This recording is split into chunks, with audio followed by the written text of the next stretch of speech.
have just come out on the ice for a warm-up period. They're about to try for their 5th consecutive win.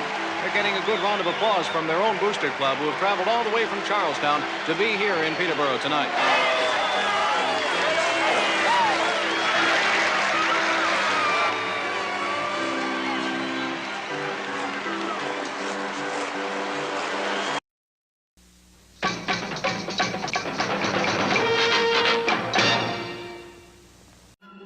Stop doing those diet or workout fads to lose weight. Use the tried and true approach from Rockin' That Idea Life that helps you find balance while enjoying food in moderation and nourishing your body. Try the Lean 30 program at rockinthatIdeaLife.com and let today be your last first day of your weight loss journey. When buying or selling your home, you need to feel protected. Realtor Mike Burgoyne not only looks out for your interests, but as a St. Louis area police officer will make sure you feel safe and well-informed with every decision. Email Mike at strikewithmike.com and start the process today. That's Mike at strikewithmike.com. Welcome to episode 23 of season 13. This is episode number 454, all time, of the often imitated, never duplicated, coming again to save the motherfucking day. Yeah, we're the original St. Louis Blues hockey podcast. Let's go Blues Radio. Special thanks to our sponsors, Dustin from rockinthatIdeaLife.com and Realtor Mike Burgoyne, who you can email at Mike at strikewithmike.com. For proudly sponsoring the show, please check them out. Also, don't forget to check out our t-shirt shop at letsgoblues.com for some well-designed and fairly priced Blues-themed t-shirts. It is Thursday, 3.14. That is St. Louis's special holiday, March 14th, and also Pi Day. And we are streaming live on YouTube, Facebook, Twitter, Instagram, Times Square in New York, wherever you get live video casts. To interact with the show on social media, our handle on all social channels is at LGB Radio. Just search for us and you'll find us. And if you haven't already done so, please like, follow, subscribe, ring the bell, buy a t-shirt from our shop, hire Bill Day for your kid's next birthday party, or do whatever you can do to help us out. I'm your host, Jeff Ponder, and I'm joined by Kurt Price and Bill Day. Producer Austin is finishing the heist of the Jaromir Jagr bobbleheads. The agenda for tonight includes the Blues taking it to Boston, their recent win against LA, Matthew Kessel returning for the foreseeable future, all that and more on this super duper extra special episode of Let's Go Blues Radio. So we are all here tonight. I'm going to flip you folks because Bill's usually he's a power bottom. So we're going to stick Bill on the bottom there. Just noticed we do not have our overlay going, so let me fix that. Well, see that now. And we are officially going. Let's start over. No, fuck you, Boston. Bunch of bitches. Yeah. How's it going? Good. I don't think Bill does birthday parties, though. He only does bar mitzvahs. Yes. What about bat mitzvahs? I do bat mitzvahs, too. Yes. Good. I do not discriminate by gender, only by religion. That makes sense. That's okay. That's all right. I'm okay with that. Hey, you're giving it back to the Jews. That's what we need, right? They deserve it. Wow. Has there been a more what's the word? Oppressed? I feel like we're going down a road here. Religion than the Jews. It's awful. Everything you hear about in the past has something to do with how the Jews were treated poorly. It's just not fair. Mm-hmm. Yeah, but you know. Yeah, I don't know if I want to go down this road. Yeah. They were the cause of all of Germany's problems back in the late 30s, weren't they? They were the cause of. Wow, that's what Hitler would have them have you believe. That's true. I mean, you know. Too soon. Sorry, too soon. My bad. Can we rewind to the beginning and start this one over? Who would have thought that Hitler would be brought up this early in the show? Right. Welcome to episode 23 of season 13. This is episode number. Okay, yeah. I knew this. I knew it was a bad idea to go religion right off the bat. Yeah, never go full religion, Jeff. Yes. Never go full religion. I'm gonna blame Bill. That's not the R word you thought I was going to use. Bill Day, it's from Matt Harris. He says, Bill Day was at my last birthday party, got drunk and pissed himself while yelling about goalies. Would hire again. That is my top rated Google review of all time. Yes, there you go. That's great. You were the drunk clown. I like it. A++. Hey, everybody there in the chat. I see a couple people chiming in. Let's go. The boys are live in the venue tonight. What the fuck are you guys drinking? Somebody buy this man, Jeff, his season ticket already. Yeah. That's from our friend Justin Scott. I'm with you, buddy. 4-0 on the season now. How about that? Justin Blues want to make the playoffs. They need me there. Well, I mean, Justin and his inability to use question marks in that post. So respect that, though. He's a man who knows. He's not asking questions. He's making demands.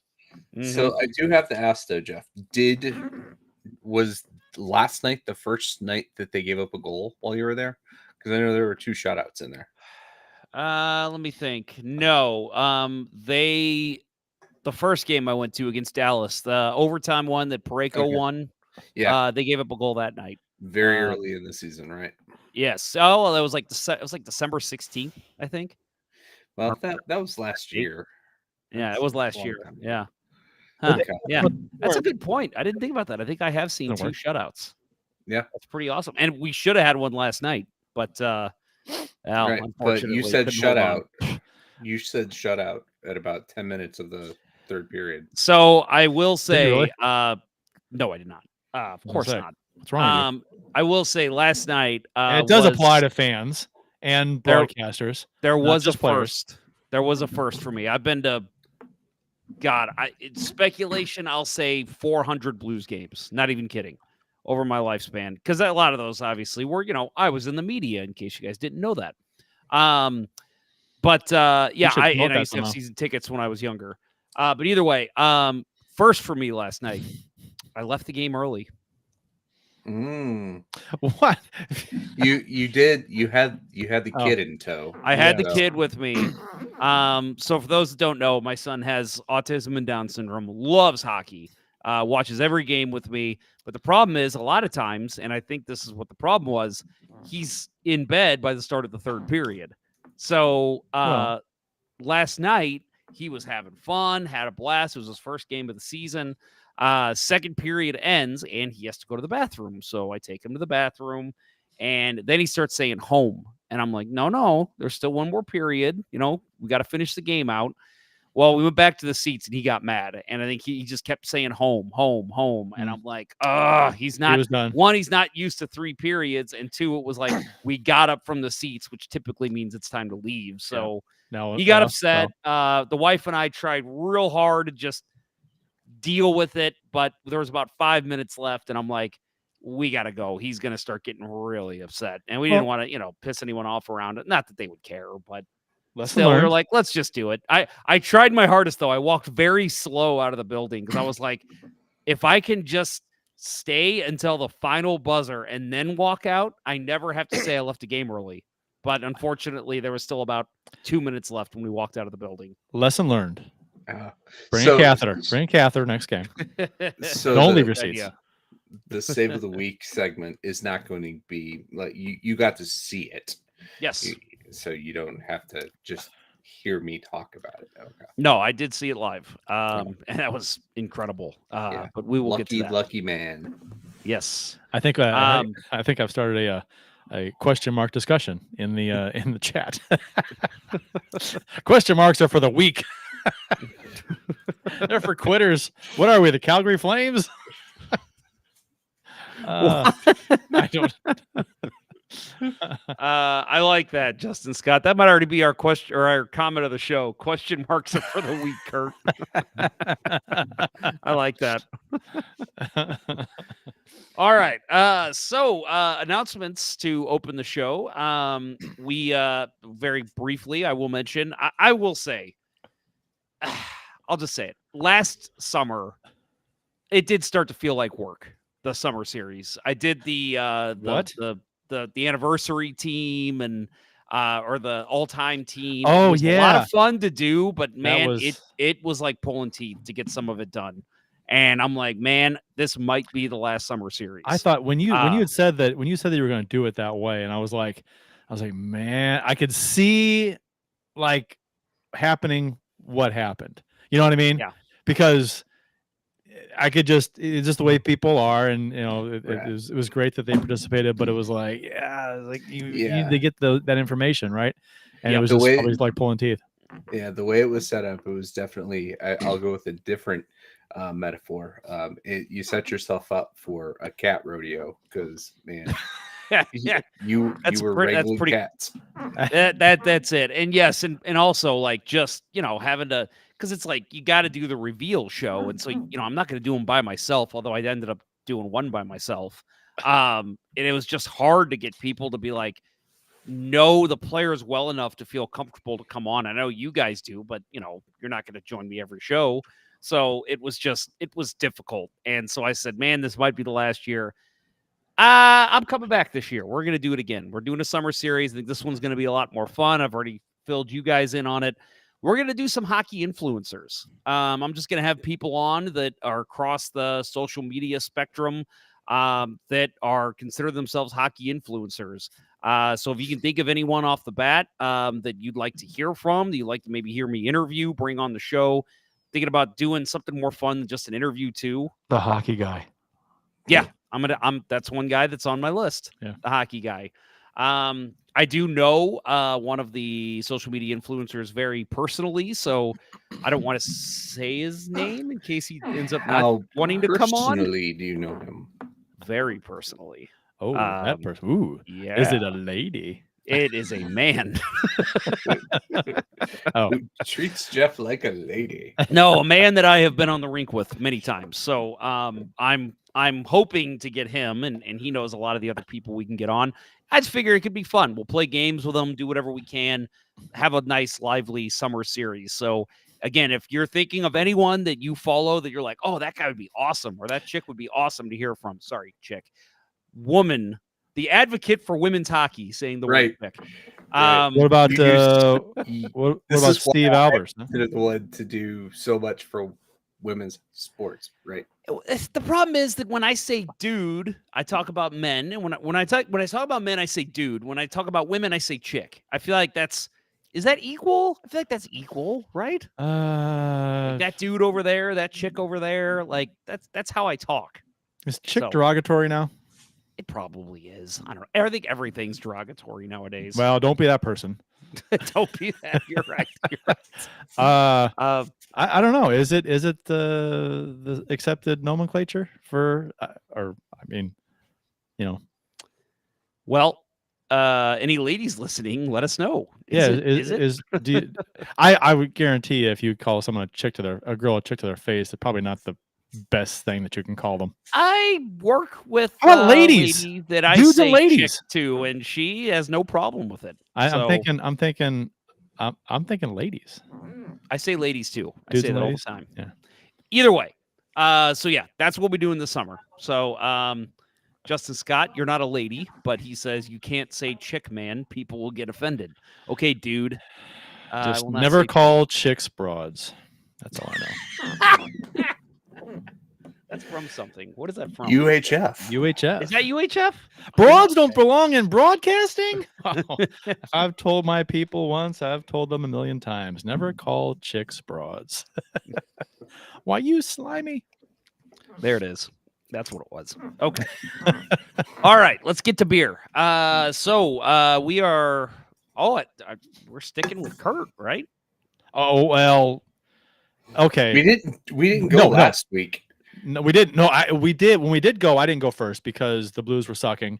Okay, and so they won. Yeah. So should we do this at the end of the show? Well, we had the Rangers game, which was a shutout loss, but then we had two wins, two good ones. So how do you interpret that? I think you know what? I think that Rangers game could have been like a byproduct of us doing it late. Like as punishment, and then the fact that Bill went first last week was the two wins. So I think we go with Bill. Bill. All right. The coloring of this can is going to make this difficult, but I am continuing on my quest to try every good imperial stout in the world, mostly coffee related. This is Cafe Death, part of the Deep Wood series. Jeff knows a thing or two about deep wood. This is from Revolution Brewing. Would that be Ask receiving? all the chicks I know. Receiving the. Hey. I'm You're not supposed to tell anyone about that. It's a legit question. You can say yes or no. I'm just asking. Yep. So this is an Imperial Coffee Stout made in partnership with Dark Matters Coffee. So Revolution Brewing out of Chicago, Dark Matters Coffee out of Chicago. Pretty good. Not the best coffee stout I've had, but this is nice and strong. And yeah, it's only a 12 ouncer, so I can have a second beer tonight. So we have a chick in the chat. And More That Girl says, I am personally not easily offended, but I wouldn't throw chick around these days. She's right. She's exactly right. I say chick to the people that I am close to, but I'm not going to like be walking around saying, "Hey, chick." Not that I would ever do that. Unless their name is Chick. Yeah, hey, chick. Right. Or they're like a baby chicken. Right. Yeah. You talk to a lot of baby chickens? All the time. Okay. Yep. Every day. Right. And to be clear, you should never throw a chick around, right? That No, ever. 100% ever. clear. Unless they deserve it. No, I'm just Nope. totally kidding. Let's take our feet out of our mouths and Kurt, you go with your beer. All right. Mine's a Jewish beer. No. Mine is this is actually, and my parents are listening. Sometimes they listen and watch. And this beer was supposed to be for this one was supposed to be for my dad for Christmas, and I forgot to give it to him. So if he's listening, I'm drinking it. It's called Peggy Jean from Logboat Brewing Company. It is a porter, and it is made with pecan and vanilla, and it's pretty good. And as I drink it, I can probably say that I probably wouldn't care for it. I don't know if it's his style, so it's probably a good thing I'm drinking it. If he wants one, I'll get him another one. Taking one for the team there. Mm-hmm. Yeah, I don't think it's a style, but porters and stouts not really. Well, mine tonight is a show favorite. It is the Absence of Light peanut butter chocolate. It's the last one in my fridge, so we'll see if it's my last of the season, but thinking not. I saw them at the store still the other day, so I'll probably be getting more. Absence of Light nowadays on this show is almost like drinking a Bud Light. We have it so much. It's a good beer. Mm-hmm. 10 p.m. Do you know where your children are? On the nose. Right. And How my about dad that? is listening. Yes. So hey! he could say he knows where one of his children are. So this is what it looks like. Merry Christmas. Well, Michael Price says he's listening. Michael, I hope you enjoyed our Jew and chick talk before we got into the Jew was you, and the chick was you too. That was both you. I think you started both of those. Yeah. This is why you guys are only having me. My thing was the question mark. Mine was totally innocent and fun and flippant. I got to come up with somebody to offend by the end of the show. I'm sure there's a group of people out there that would be more than willing to be offended about something you say. Well, later I'm going to offend the analytics crew. Yes, let's do that together. Bill, you're welcome to join me on group. That. Yeah, let's do that. Yeah, we can do that one as a group. Well, we got plenty to talk about, guys. Let's get into it. The Blues and Matthew Kessel have agreed to a 2-year, one-way contract extension worth a total of $1.6 million. And this is always something that's interesting. I don't know. Just a side note. Every time the Blues sign someone to, or even the Cardinals, or any professional team, they'll see 2-year deal worth $1.6 million. And somebody will freak out and say, they're paying this guy $1.6 million? No, that is cut in half per year. So that is $800,000. It's simple math. It is. And I will say, maybe simple math for simple people. To the non-sports fan, I could see them seeing that and thinking, oh, that's 1.6 per. But I just feel like the people who follow the Blues on Facebook or follow them on Twitter, you should know better. You know what? Don't don't feed into when the that. number is kind of a small number, like if you were to say, the Blues signed Matthew Kessel for an 8-year, $64 million contract. It's obviously not $64 million a year. We'll do the math, right? Average would be $8 million a season. But when it's a low number like 1.6, which it could be per season, I guess they just assume. Yeah, that's true. So in their That's defense. true. But either way, and it is a small portion of people. But yeah, it's a very small portion of people, but still. Yeah, well, whatever. Bill's gone forever. We just kicked him off the show. Yes. He's offended too many people. He should just leave his chair there. Okay, that's fine. All right. Nah, whatever. So Matt Kessel, 24 games played this year so far, 3 assists and -3 on the season.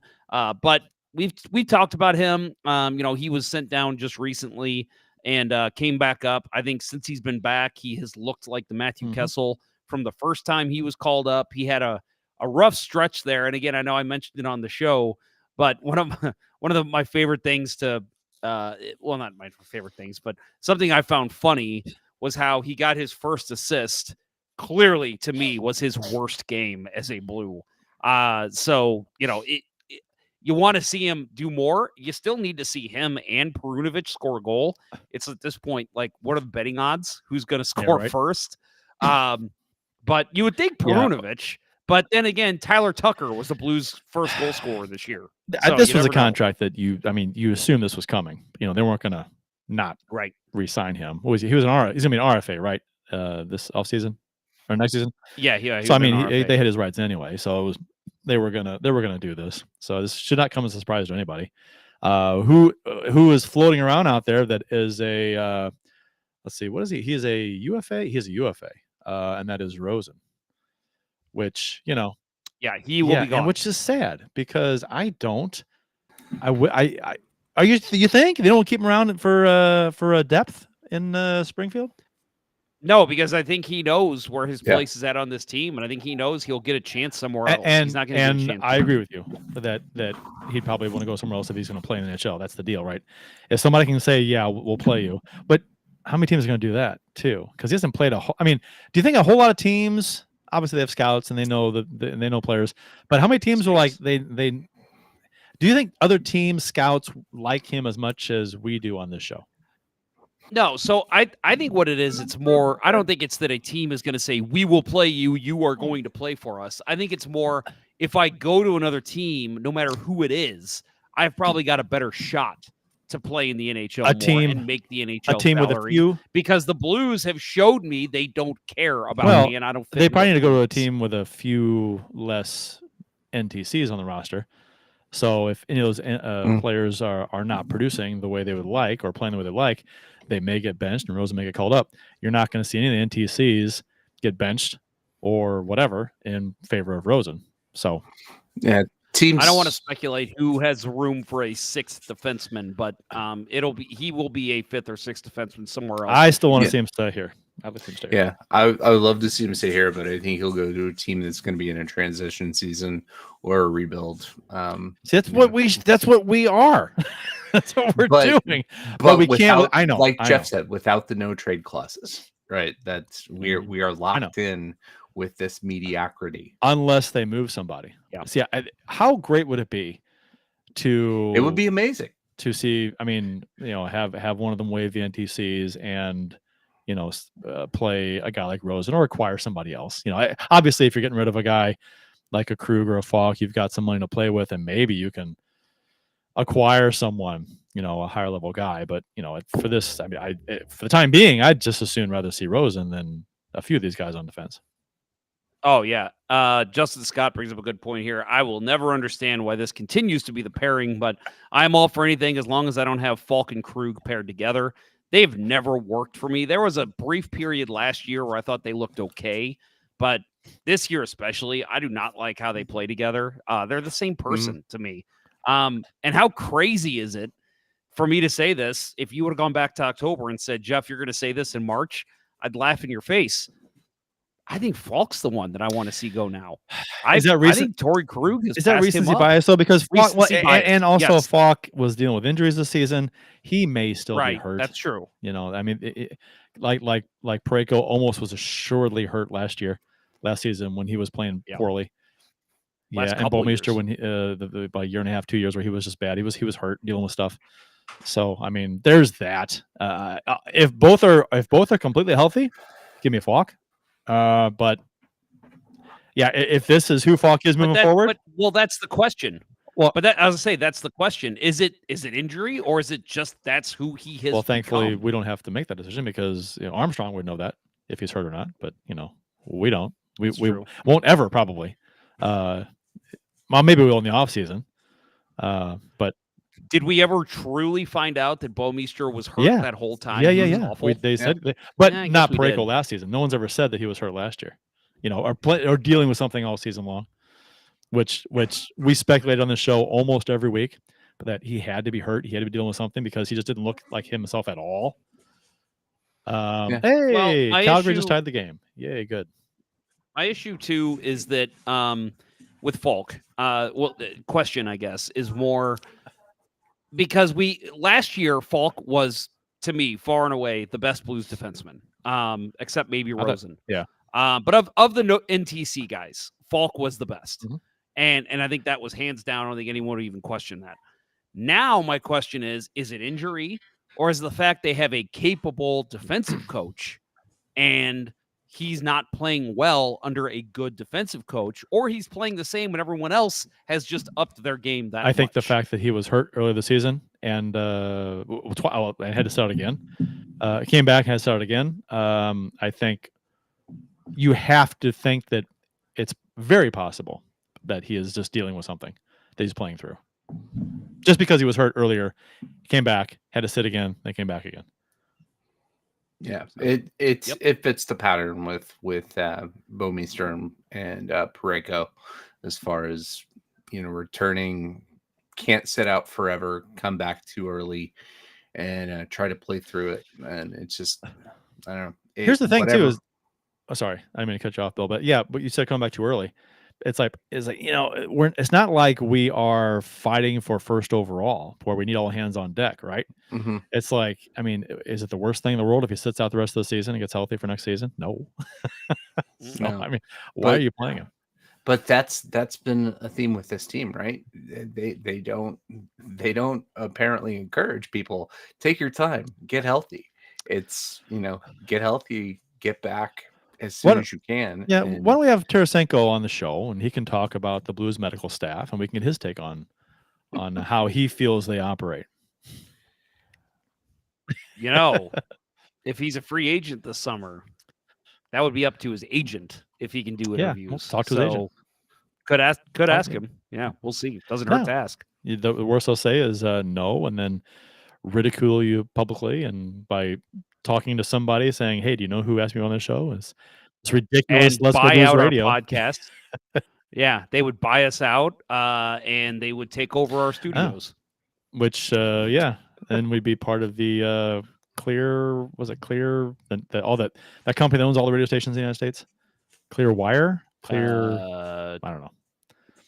Clear Media. I can't think of the name of it. I know what you're talking about. They own like every radio station in the United States. Bill, your thoughts? Anything you wanted to add? I know you stepped away for a second on the Matthew Kessel re-sign. No, serviceable guy. Sixth defenseman, seventh defenseman. That's not terrible money. Still, young. I like him. It was a no-brainer to sign the guy. Yeah, I mean, it's once Bertuzzo was gone, you kind of figured this was going to happen. They liked him enough to tell Bortz he can go somewhere else. And yeah, he's like I said, he's been serviceable. Scandella will probably be gone. Right. Unless they oddly resign him in the offseason, he'll be gone. Right. So. Right. That'll be a nice spot. Clear Channel. That's Yep. There it is. Thank you, There you Baked go. Beaver. Also from the Baked Beaver, sup guys, let him recoup. I'd rather see quality in time rather than sloppy now. Talking about Falk. Like I said, especially because the Blues, I mean, they're still they could still make the playoffs if they go on a nice run, and if some teams stumble and play 500 hockey the rest of the way, yeah, they could get in. But which I'm rooting for. I'm gonna pull for them. I'm not me gonna say too. that they're it's people that come out and say that they're not making the play, like these blanket statement absolutes. I'm like, well, probably not, but yeah, I mean, I'm watching the games. I'm gonna root for them. I'm gonna, they have a chance. It's low, but Yep. they could. So why not? It'd be fun. Right. Yeah, we talking about Falk with the injuries. I've always said this, and I said this with the Barrett Jackman days. Go back to our early episodes, and you heard me say this then. When we would hear at the end of the year, well, Barrett Jackman was playing hurt, but we still thought that he would be better than blah blah blah. Whoever it was that was in the minors, and I'm sorry, a 40% Barrett Jackman is not better than a hungry kid trying to make the NHL. And I'm not saying that Falk is playing that poorly, because I thought Jackman for a while there was. It was Jay it was about a Bouwmeester first couple season and years a bad. half, or it's 2 seasons where Jackman was he was a whipping boy for a while, and he was playing hurt, and like he got hurt his rookie year. The Bertuzzi hit check behind the net. So I mean, he was hurt almost his entire NHL career. But I said it then, and I'll say it now. Like, again, Justin Falk, when they brought him back out and they sent Kessel down, I was like, I'm sorry, at this point, play Matt Kessel. I think he is the better option than a hurt Justin Falk. I agree. But that's clearly not how it's a salary. It's total salary issue. I mean, you're not going to sit the $6.5 million guy in favor of the $800,000 guy. You're just not going to do it. And you know what? This is not exclusive to the Blues. No team would do that. There's not a single team that's going to sit $6-7 million a year guy in favor of, unless he's a blue chip first overall draft pick who's making little right now or whatever. No, it's not going to happen. Yep. So we've got Mary Woodruff Ponder over in the Facebook chat. Hi guys. Hey mom. So we've got Kurt's dad, and we've got my mom listening. Bill, why do your parents hate the show? Because they're already asleep. Not an excuse. No excuses. Play the champion. All right. We are hard up against a break here, guys.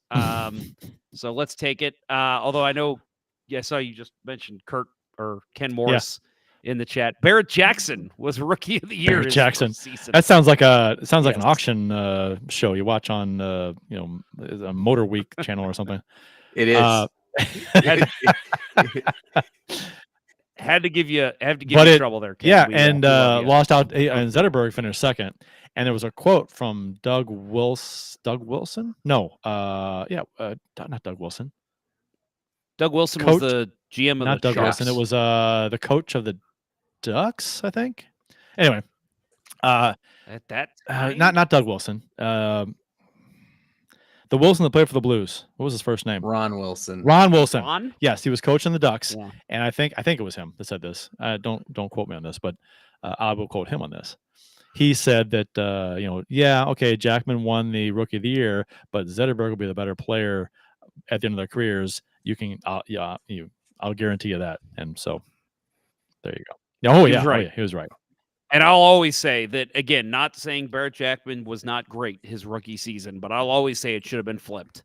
It should have been Zetterberg winning Rookie of the Year and McInnes getting the Norris and not Lidstrom. But you knew that it wasn't going to go to both Blues. So it was like, to me, McInnes was the best defenseman in the entire league that year. But McInnes was robbed out of a Norris, and so was Pronger when Blake won it. Agreed. And to this day, we get to walk around saying Barrett Jackman has Henrik Zetterberg's Calder Trophy, and I like that. Yeah. I am fine with it because that was at a time when the Blues and Wings were like heated rivals too. Beat him up. Oh, yeah. We beat him for something, right? Can't take that away from us. Yep. All right. I'm hard up, guys. Hard up against the break. So we're going to take a quick break here. When we get back, we have plenty to talk about with the St. Louis Blues, including the trade deadline, the games against the Rangers, Kings, and Bruins, as well as other news around the NHL, including the Pittsburgh Penguins. When we get back, you'll hear about that. Don't touch that dial. You're listening to Let's Go Blues Radio. I can't find the commercial. Why can't I find the commercial? For you kids, don't touch that dial. We'll return after these messages.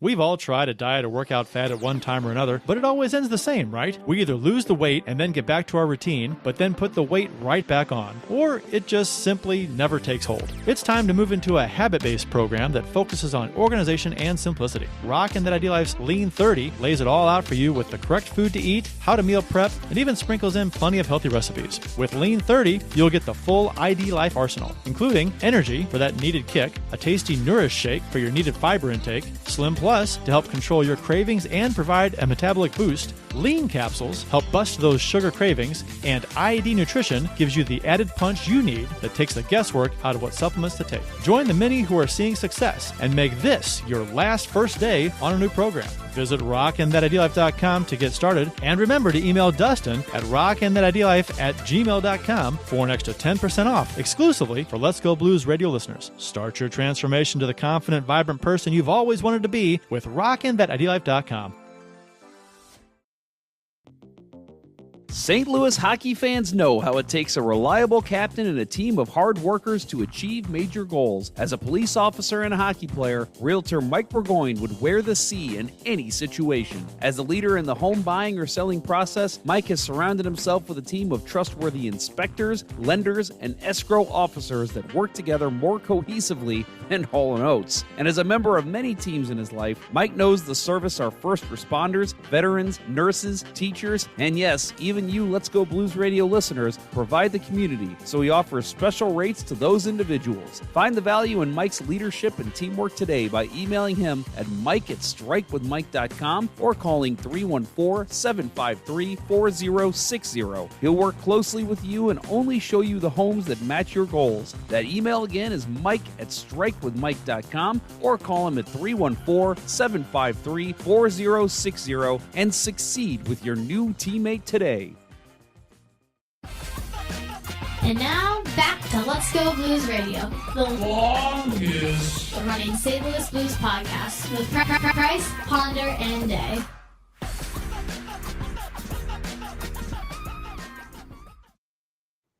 Yeah, and the Calgary Flames do score to go up 2-1 on Vegas in the third period. Kicking ass. Good. Dude, with all the long LTIR shit that Vegas is trying to pull off again, I would love to see them miss the playoffs. And I mean, it's for them to miss the playoffs, if they were to fall and miss the playoffs and say the Blues get in or whoever, that'd be so sweet. Be fantastic. I don't care if the Blues get swept. Seeing Vegas not make the playoffs after the shit that we're seeing them do, which, hey, completely legal. Good for them for doing it if they can afford it. But you got to root against that shit. And I would love to see them not make it. When you said don't touch that dial before we went to break, the kids nowadays probably don't really know what that means, maybe. TVs used to have dials on them. Radios, too. I mean, they still do radios. But, yeah, you had to get up off the couch. Some of them, it's mostly buttons now, like touch for radios. Yeah, well, but I'll say my nephew just got a 1997, what is it, a Ford Ranger? And, yeah, he was all like, man, he's like, what is with the dial for turning through the radio? And I'm like, yeah, that was the thing. That's how every car came equipped back in the day. And don't touch that dial. It's like, I mean, TV, right? I mean, you had to get up off the couch and walk up to your TV and click, click, click, turn the dial. Yeah, most remote controls at that point in time were kids. Yeah, you know, my grandparents had the earliest remote that I ever saw was some kind of a corded. Yeah, it was a corded thing. I think it was corded, and it went to an actual physical mechanical device that changed attached to the their channel. dial that forcefully rotated the dial on TV. That was kind of that. crazy. And our first remote was basically a big old looking Texas Instruments calculator looking thing that had basically a phone cord going from it to a box on top of the TV.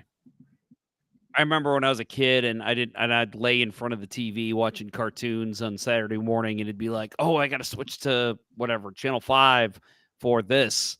I had my what are those things called? Those little grabbers where you go like this, and then it had the little that's a grabber. hooks or whatever, and then I do believe they're called grabbers. And I would do that instead of getting up, and I would turn the dial with that.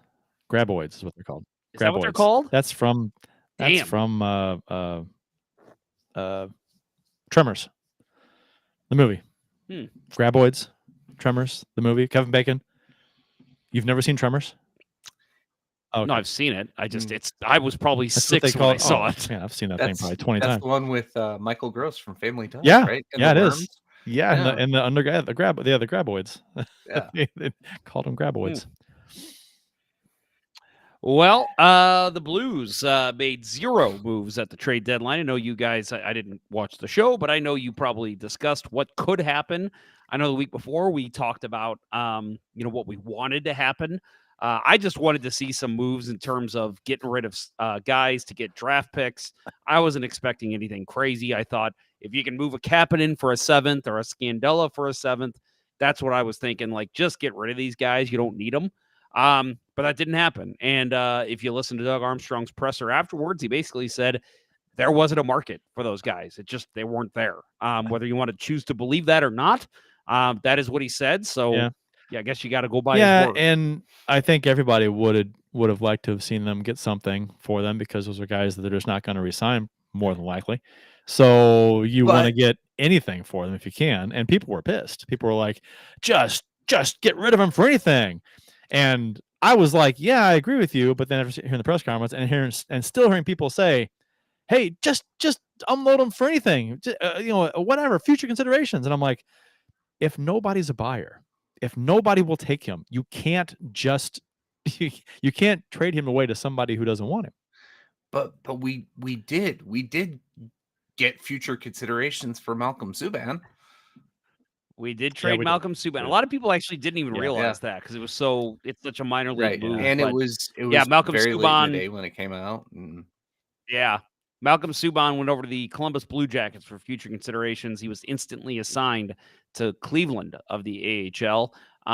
They're going through a rebuild. I think they just want to stockpile, see what he's got. Maybe see if they can sign him next year. Maybe he's a backup for them. But either way, I was happy with that, because, again, it's a guy that you're probably not going to re-sign. But, yeah, at this point, for me, and I'll say this, I do find it hard to believe there wasn't let's say, 20 teams that are still in the playoff mix. There wasn't one that was like, we could use a Marco Scandella as a 7th defenseman, as an insurance policy in case something happens. That's all I'll say. I'm not calling Doug Armstrong a liar. I just find it hard to believe one team that'd be like, yeah, we maybe could use that guy. He isn't exactly cheap. For salary cap, to fit in the salary cap. And, this kind of thing's been talked about before. A lot of teams have a guy that they already could plug into that role that they may not want to just mess with, messing with the salary cap, spending maybe $2 million more on a guy that, as opposed to the other way. And plus, if they acquire a Scandella, put him on the roster, and then they got to kick somebody off their roster and send them down or whatever. So a lot of things kind of like domino effect with this stuff. But you at first thought, I'm thinking the same thing. I'm thinking, yeah, surely a team would like to have him as a depth guy. And but I guess, like you said, Jeff, if Armstrong is to be believed, no, not really. Yeah. And I'll say, when you talk about, again, moving him for a 7th round pick, at best you're getting a Tyler Tucker, eventually. At best. And I hate to say very that. best. But because there are some 7th rounders that have come into the league and been pretty good. Brian Elliott was a 9th rounder. That round doesn't even exist anymore. I'm all for getting whatever you could, but I probably like 90 8% chance they're not What going I'm to play saying in is the NFL. it's not worth losing No, your no, mind no, over. no. It's Right. not like the Blues had a deal in place to move Scandella for a first-round pick. And It's they said, mildly. no. There's no way that was It's on mildly annoying, but other than that, no, it's not worth not getting your panties in a bunch, which Twitter does. Yes, they do. I was just going to say my take on it was one of two things happened, or maybe a combination of both. No GM was going to do Doug Armstrong any favors and clear up any cap space for him, because more than likely he would turn around and make a move and make the Blues a little better. Or Armstrong had his price, and we all know he's a man of principle. Won't give the complete no movement clause to your captain of your Stanley Cup team. No, I'm not going to do it. I'm not going to take less than a 6th round pick for Scandella or Kapanen, and you stuck to it, right? So you could interpret his. The market just wasn't there for that, or nobody is interested. And you know what? To be honest, it sounds to me like he, still hopes to make the playoffs, which obviously he probably does. But so he's thinking, gosh, okay, do I move him and get a 7th round pick, or do I move him and get a 6th round pick, or whatever, or keep him and not get the pick and try to make the playoffs? And it's like, what am I going to end up with more in the end? Is it worth it to have a slim shot of making the playoffs, or is it worth it to have a slim shot at drafting an NHLer in the 7th round? I'll add that I don't think this is the case, but somebody did respond to me on Twitter after I said, man, it would have been nice to see one of those guys moved. I'm talking about Scandella and Kapanen specifically. Scandella, not because of performance. I actually think Scandella's been pretty good for so far this season. But Kapanen, I think, has been awful. I would love to see him off this roster.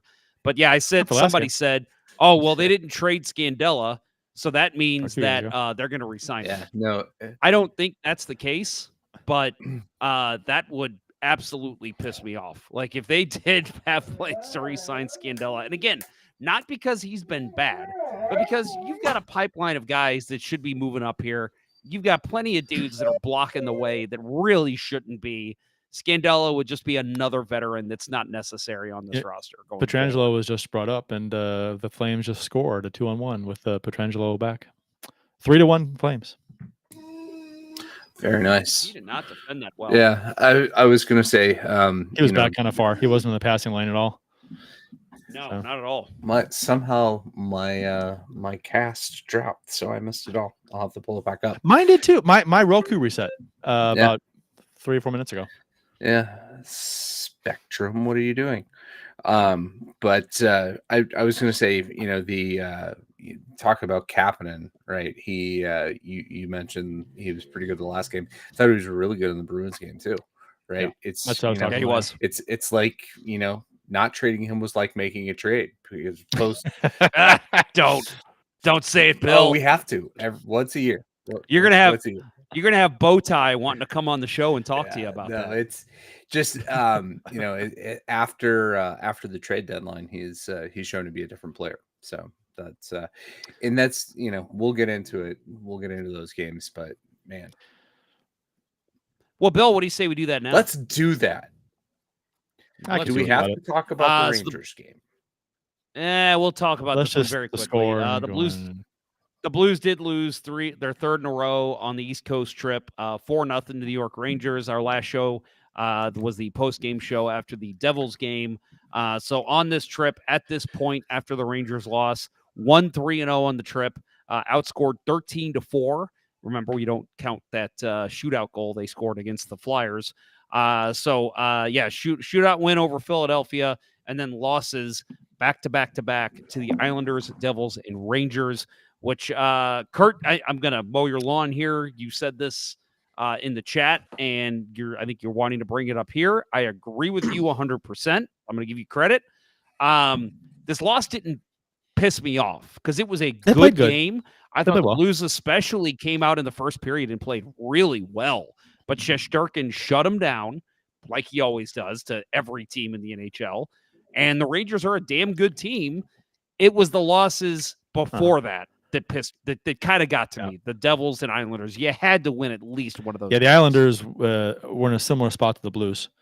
Very comparable situations. And you had a 2-0 lead. And the Islanders just came back and just beat the Blues and they wanted that game at the end more. And that was disappointing to see. And the Devils, anytime you lose to the Devils, this season when they're struggling, it's just like, ugh. So, I mean, the Blues are struggling too. So it's like you never know what you're going to get with some of these teams. And yep. Big story in this game. 3 of the 4 goals for the Rangers were scored on the power play. Just not a good look. And the one even strength goal that was scored was just a bad play by the Blues. And again, Kurt, I know you have it in your notes here that Blues not getting the puck deep. Who was it that scored? Oh, Parayko didn't get it deep. Yeah, I don't know who scored. Well, right, but who scored for the Rangers on that? I had it up. It was why did I do that? Son of a bitch. I can't Doesn't remember matter who it was. But either way, they scored on the rush. Short side on Binnington. Actually thought it was a great shot.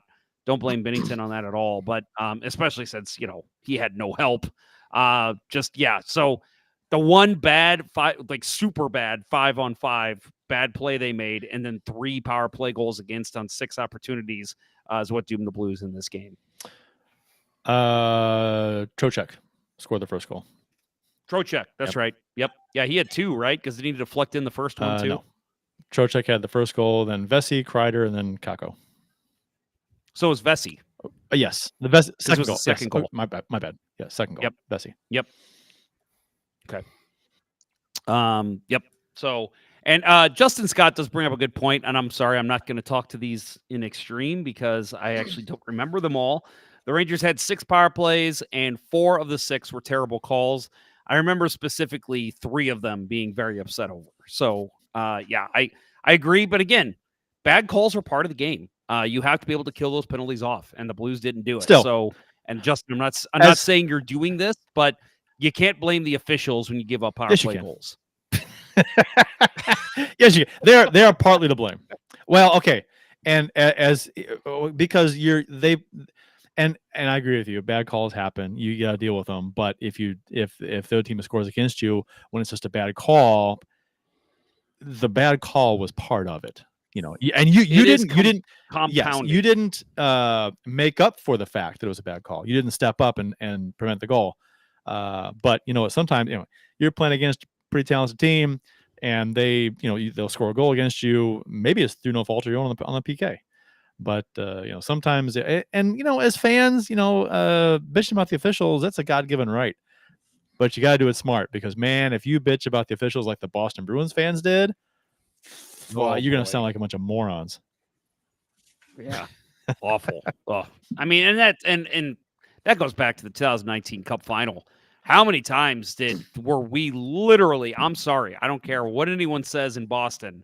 I had fans from other teams agreeing with us. The Blues got hosed many times in that series. And I'm not saying Boston didn't. I'm sure there were some bad calls their way too.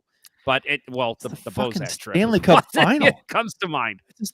But yeah, for me, it was like, man, there was, I thought the Barbashev suspension was bullshit when there was other shit going on in that series that was completely let go. Yeah, Torrey Krug on Robert that's Thomas. Part of the game. If that's not a charge, nothing is. He skated 3/4 length of the ice to make that check.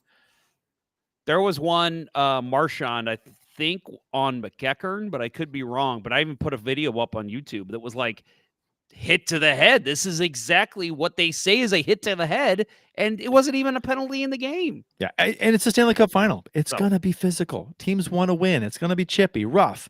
There's going to be guys it's going to be physical. The fucking Boston Bruins, of all teams, and what they're known for, right, is like just hard-nosed, big, tough play. And like the Flyers have that, they're kind of known for that, like in the history. Blues too. Some teams just have this team makeup over the years, generally speaking, that the fan base demands, and Boston's one of them. They fuck them. That's how they play all the time, is to the edge and over it sometimes. You employ Brad Marchand. You employ Brad Marchand. You don't get. I mean, well, you can. I mean, it's like I said, it's your God-given right. However, you're still a hypocrite. So,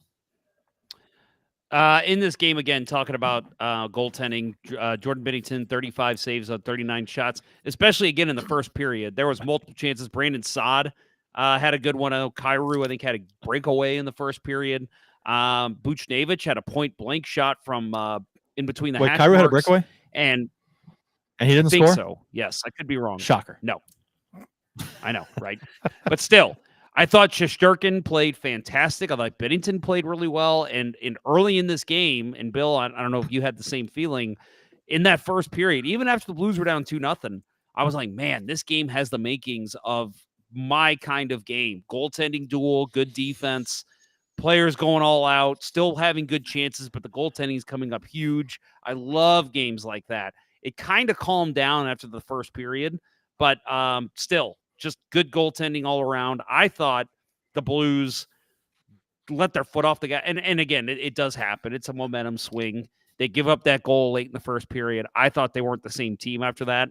I thought in the first they looked like a team that could easily come back and tie the game. But after that goal, it was so deflating. They did not look like the same team the other two periods. The second goal was that goal Parayko didn't get deep. And I mean, that's just a bad play. And that was at the end of the That's what I'm saying. period. Yeah, 22. That's two things that are so 22 seconds to go in the period. All Parayko has to do is get it in deep, and he has it at the blue line, and he doesn't, and it turns over at the Rangers blue line, and it comes back the other way, and they score with 22 seconds to go. If he gets it deep behind their goal, that goal doesn't happen. Well, and I'll add too that I put a little blame on Justin Falk too, because Falk was going off, and we talked about this a couple weeks ago, where there was a very similar play where, he does think, I get it. Parayko has the puck. Okay, he's going to get it deep. I can go for a line change, because he won the previous shift, I believe. And so he was trying to go off. He doesn't wait until the puck gets deep. He just jets as soon as Parayko carries it out. He goes to the bench. I don't know if you noticed, the Blues actually had 6 men on the ice when the goal was scored, because the other defenseman, I think it was Leddy, had already jumped. And so they both started skating back, and then Falk was like, oh, shit, and he goes to the bench. But it was like, Falk, to me, it's like, you got to wait another split second. Make sure that puck is high. Make sure it's deep. If it's not, you got to wait a second. Yeah, and he never made it to the bench. He started to go, and then he curled back. Yeah, like you said, too many men was probably the case. Yeah, I kind of pulled it back here just to see exactly when he did. And, yeah, he passes it, and, and Parayko, well, okay, Parayko does get it into the zone, but he's supposed to get it deep, did not, and it's soft, and it was right past the blue line. Yeah, it was about 10 feet past, and then that was it. Yep. Yeah. So Flames win, Vegas loses 4-1, empty net goal with about 3 minutes to go. Yeah, and I will tell you guys, I appreciate your commentary on this Rangers game, because I didn't give it a second of my life. Because I had to go back. There were a lot of other things going on, like a very highly entertaining Montreal-Toronto game, and then City. So I had to go back and watch it because my daughter and I were working cleaning out the garage that night, and then we went out to eat afterward. Oh, turn on the Capitals Kraken game. And then we saw it at the pizza place. I saw the score was 2-0 in the third. And I was like, well, shit. Okay, I'll go back and watch it later. Capitals Seattle. What game? Capitals Seattle. Goalie fumble with the puck. Shoots it right into Oshie and into the net. I think it was Chris Drieger in net for the Kraken. Just happened. Capitals up 1-0. That was but I don't want to watch this game though. No, I know, but I just thought Bill might want to see that, because it's a goalie mistake, and those are always fun to watch. Right, and that's a tough back-to-back for Washington. They were in Edmonton last night. Yeah, they got their asses kicked last night. Yeah, and Ovechkin got robbed, stoned twice. Yeah, he did. He should have had 2 goals last night. So after this Rangers game, the Blues end the longest trip of the season with a 5-1 win over the Boston Bruins, and 31 NHL teams fans applauded this win because fuck Boston. In this game, Kasperi Kapanen, the aforementioned Kasperi Kapanen, 1 goal and 2 assists. And, the one goal, the goal was funny. And I'll admit, my first thought when I saw it, because it was Torrey Krug, put it into the corner, it bounced right in front, and it was a one-time Kapanen, not going to miss that. No NHL player in the league is going to miss that. I just thought, man, does Torrey Krug know something about these boards playing in Boston for so long? That was beautiful. that was crazy. Off the boards, off the official skate too. Yep. Off the boards, off the skate, right to Kapanen, and lucky bounce. But Kapanen does a good job to put that fortunate bounce away. Yep. And it was, I mean, so there's a was apparently a Blues fans, Blues and Bruins fans social media account that was all outraged about this game, which I'll kind of chip in every now and then with what they said, because he was complaining about every single thing in this game. First goal he complained about, which is this goal, off an official, which is illegal. That is not the truth. We've seen it go off the official's junk. Yeah, well, Yes. but if it goes directly in, it doesn't count. But if it goes to a puck hits the official, it can go to anybody, and they can play it and shoot it and score. That's exactly what They're happened. part of the ice, is what I was always told as a kid. They are, and it just can't go in. So the puck directly into the net. Wasn't it Tim Peel's junk? Tim Peel's junk. It Yep. was. Yep. Why is that not a Twitter account? Tim Peel's junk. I think it will be after this. Oh man! Lead into that. This Bruins and Blues fan, who claims to be, his profile is former college play-by-play announcer and alumni of Curry College men's hockey, number 44. So he's a broadcaster, or was, and he played hockey, and he doesn't know that a puck can hit the official. One, so bananas. He's a disgrace to the number 44. How dare he? Mm. And number 2, Jack Edwards is also a professional announcer, look Edwards at the shit he says. He's a dumpster fire. And this account is at Nashville Bruins. So if you want to go look him up. So that's confusing. So is he a Predators fan too? No, he claims to be a Blues and Bruins fan. But man, he went off on how the Bruins were screwed over in this game, big time. Well, so another goal, was it? Oh, I'm drawing a blank now. Was it the second goal that was the 3-on-1? And that was power. Okay, that's power play goal. After the high stick. That's right. Okay. Well, you've got a comment here. Go ahead. What was his problem with the second goal? Well, it was Tom. Well, his problem wasn't with the goal. It was with the phantom high stick. He said that there wasn't a high stick on Trent Frederick. I think it was Frederick. Yeah, but yeah. And the camera angle I saw, I didn't get to look at a replay too much of it. But the camera angle they showed during the game was from behind. Whoever got high sticked, was it Brushnevich or Shen? I forget who it was. But and so you couldn't really tell if it made contact or if it was embellished because the camera was behind the Blues player.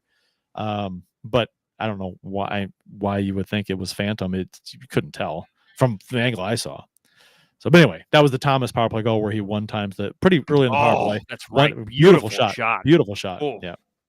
Yeah. That was a bomb too. And again, I said this on the show. When he came up, that was my biggest concern with Thomas. I'm like, I know he's a passer, but my God, that dude has no power on his shot. That is not the case anymore. That dude can fire it. Yeah, he's got a fantastic wrist shot, and his slap shot's pretty good too. He just showed here. So, and it's accurate, very accurate. I mean, you know what? And he's being a playmaker, the playmaker he is. It stands to reason his shot would be fairly accurate because if you're a crisp playmaker who makes amazing passes, you kind of got to have that accuracy going on. So, with your pass, you would think it would transfer over to his shot a little bit. You want to make a comment on the overturned Bruins goal? The overturned Bruins goal. Yeah, well, that was great because they were I mean, they were pissed, and because, well, okay, so first of all, when you look at it, you think, oh gosh, yeah, he's way offside, not even close.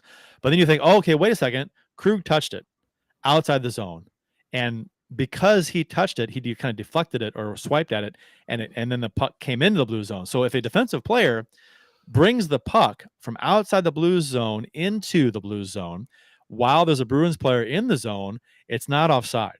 That Bruins player is onside. If a Blues player carries or passes the puck from outside the zone back into the blue zone, that's not what happened here. Krug kind of swiped at it, never had possession of it, and it slid across the blue line as he was kind of battling for the puck with the Bruins player. And so that was not deemed to be possession. Therefore, the Bruins player was offside on the review. That's what the whole thing was about. So I'll say that Bruins Nation was pissed off. When I watched this play originally, that was my first thought. I said, "Ooh, like the Blues are going to challenge that." I was like, "No, that was Krug had possession." But then when I saw the replay, I'm like, "Oh no, that's not possession. That's he might have been the last one to touch it, but he didn't have possession of the puck. He for sure touched it, yeah, but he swiped at it and he was battling for it, and he didn't have possession. He didn't. I mean, that was right. Brett Hull had more possession of the puck he scored the overtime goal against the Sabres. That's actually a great point. Yeah, it's true. It's true too. Yeah. So this was once I saw that, I was like, okay, that should be a goal, and it was. But Bruins, you can't tell a Bruins fan that. They will say he had possession, or not even know that the possession part is part of the rule. It has to be a carry into the zone or a pass into the zone, meaning you have possession, and that wasn't the case. Yeah. Real quick, and Jack Edwards. Sorry, Bill. Jack Edwards ranted on the Bruins broadcast after he saw the replay. He was like, he just went on his high-pitched voice. What are we doing? They got it wrong. All this bullshit. And I'm like, you're an idiot. You don't know the rule. Okay, sorry. Go ahead. No, I will always cede my time for a takedown of Jack Edwards. Moron. He's an idiot. Worst homer announcer in sports. If you're gonna be a homer, you better be right about your shit. The way my program works is it basically decides for me. I can pick an option that it'll decide for me what broadcast I'm going to listen to, and or watch or whatever. And so, or I can choose to just, oh, fuck it, I'll go pick the Blues. Usually I'll turn it on. I'll just say whatever's on. I don't care. I don't care what broadcast crew it is. Boston and Colorado are the only two where I will say absolutely not. I am going to the Blues broadcast. That's What would you pick, Boston or Colorado, if you had to pick one? If those two teams are playing, I find something else to do. Yep. Both those teams. Yeah, and that was the case here. It turns on, and I noticed it was the Nesson feed, and I'm just like, nope. Absolutely not. I am going to search out the Blues feed. That's funny. I did just see the goal in the Kraken Capitals game. Yeah, just a flub. And what I was going to add to the conversation about the disallowed goal was, I so happy for Hofer that got overturned, because it was just a bad luck bounce. Yeah. Right. He tries to make the poke check and it just hops up in the air. Perfect arc over him and I loved the cutaway when they went to the next commercial break after the announcement. And it was him just like, yeah, I got away with one. Yep. It was I love that feeling as a goalie. And we talked about it a couple weeks ago, Bill. We had my ice hockey goalie in the chat, and he had me tell you the story about the perfect fucking layout poke check he had on a guy, but just because of the angle, the puck just arched over his body and went top shelf into the net. And he even was like, what the hell? How did that get in the net? And it's just one of those things where you make a perfect poke check, but it can still find a way in the back of the net. And that is just, for a goalie, right? That's got to be one of the worst feelings in the world. Yeah. Like, you made the right play, but it still ended up in the net. Yeah, unlike Chris Druger in this game. Yes. So my comment on the third goal the Blues scored, Kasperi Kapanen, I thought a very good play. And I'll admit, when I was watching this play develop live, it was a 3-on-1. He's skating in. He's going to the net. And I'm like, what are you doing, man? Move it. What are you doing? And yeah, he feeds a perfect pass over to Kevin Hayes, who was the trailer, and he just puts it in the back of the net. Beautiful play by Kapanen. I love that he made me look stupid. I love when Blues players do that. I really do. Because I love when I'm like, motherfucker, what a stupid. Oh, wait, never mind. That was perfect. And that was one of those moments. So great game overall by Kasperi Kapanen. Also, very boneheaded play by Kevin Shattenkirk, peeling away from Hayes to cover Sod at the back door. Yeah. That was very, very bad. Yeah, he gave play. him plenty of room to make that pass. Yeah. I think with as tight as Kapanen wasn't on the net, I think he goes over to play Hayes, and then you let your goalie try and block the pass across the crease. Yeah. But that's just me. What do I know? I'm a podcaster. Let's see. Fourth goal, offside on entry, right? For the Blues. Is that right, Kurt? According to Nashville Bruins, sorry. He said the St. Louis's fourth goal, offside on the entry. And I'll go ahead and share this. I pulled up a screenshot of the moment that the puck entered the zone. There we go. If you can see it there on the YouTube, Facebook viewers, you can watch it. Podcasters gonna have to listen along. So the zone entry is super close. I mean, the puck is coming into the zone, and the back skate of, I don't know who that is. I can't tell the numbers here. But I think that is Sod. Yeah, because he's the goal scorer. Okay, and is it Falk that's the puck carrier? No, it's Hayes. No, it's Hayes. Okay. So so Falk's back skate is, I mean, the back corner of his skate is above the blue line, onside, and the puck is just coming across the blue line. I mean, it's super close. It really is, but it looks like it's barely onside by a hair. So at best, this is a tie. Sure. Right? Like at best, the puck and the skate are in the zone at the exact same time. And tie goes to the runner. It would take a very ballsy review decision by a team to risk a penalty for challenging this and losing. Right. And I'll say too that the call on the ice, I say tie goes to the runner. Tie would go to what the call on the ice was, and the call on the ice was a goal. So it would have been a goal. And this is the frame that does the next frame. The puck's already in and the skate's in, so it's like you can't.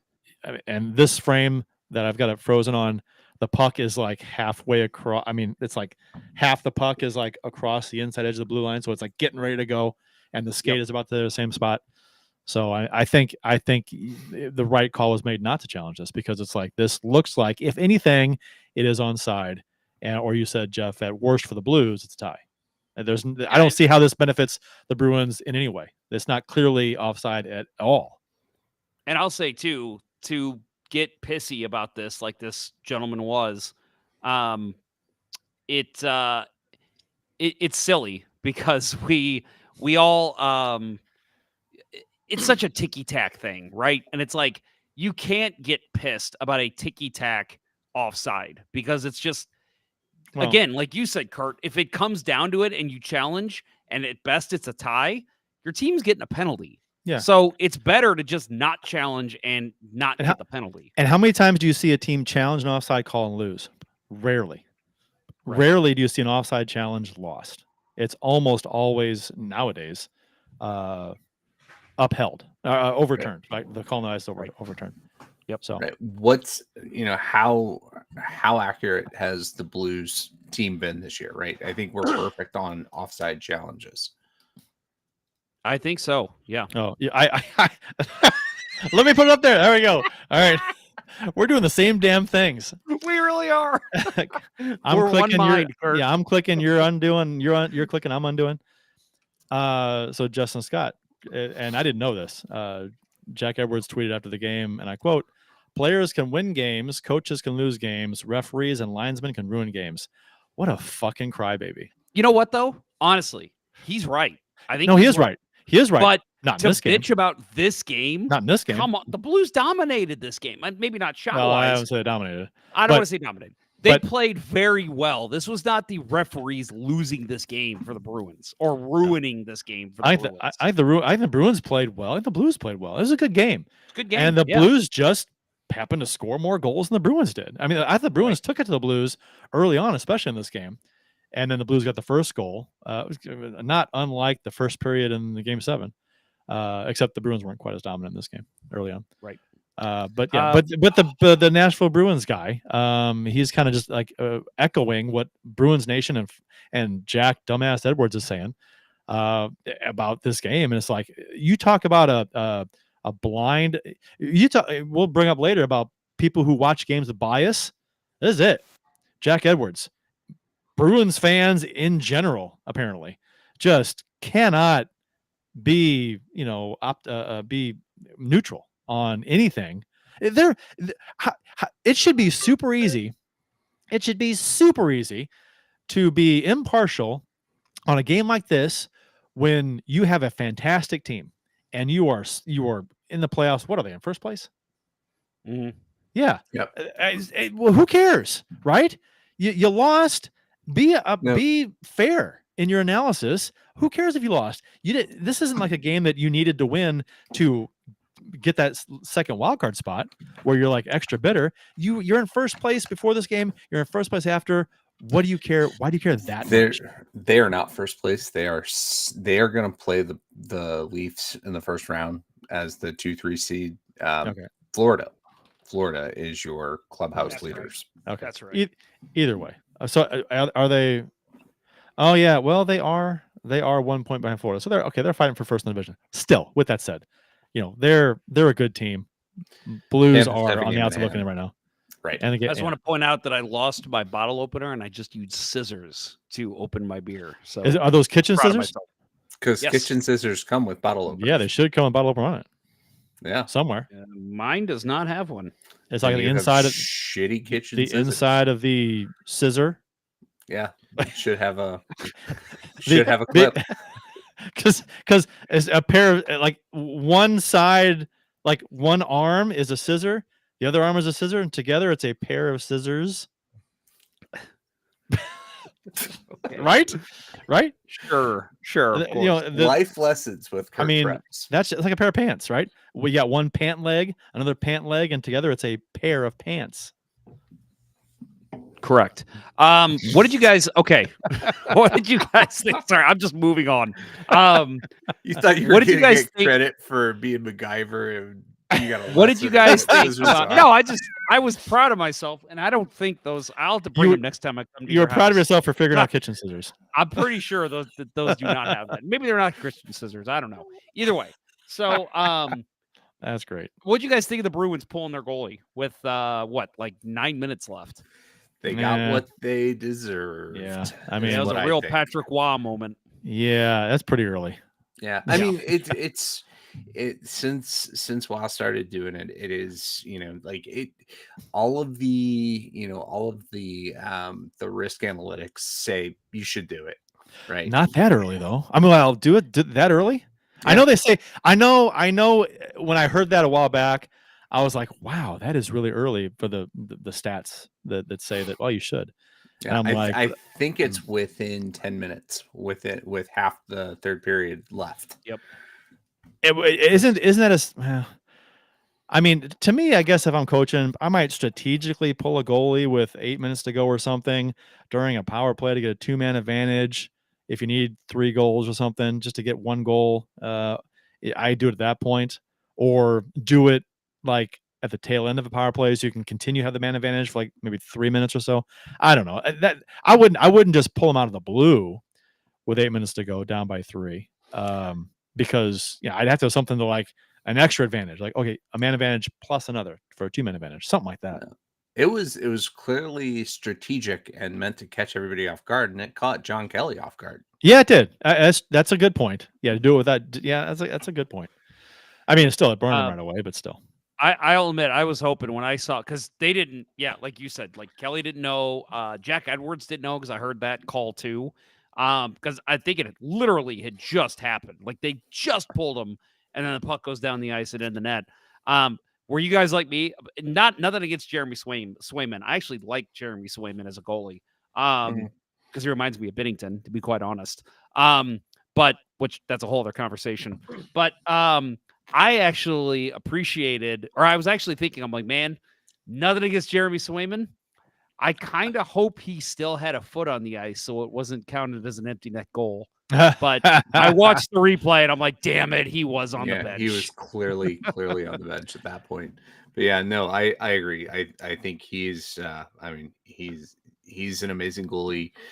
Team USA is going to have some hard choices at the Olympics. Agree. Matthew Carpenter said there was a whole group of Boston fans that call themselves massholes, which I was aware of. Yep. And they're proud of it.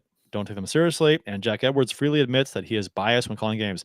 That's fine to be biased. I expect, like with your hometown broadcast, I expect a certain level of bias. That Pang did it when he was here. You'll hear Pang be biased towards Chicago when he's doing the Blackhawks games nowadays.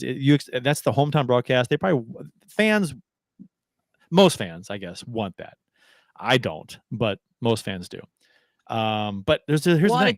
It doesn't piss me off. Like, if you're gonna be biased, if you're gonna be biased, be right in your bias. You know what I mean?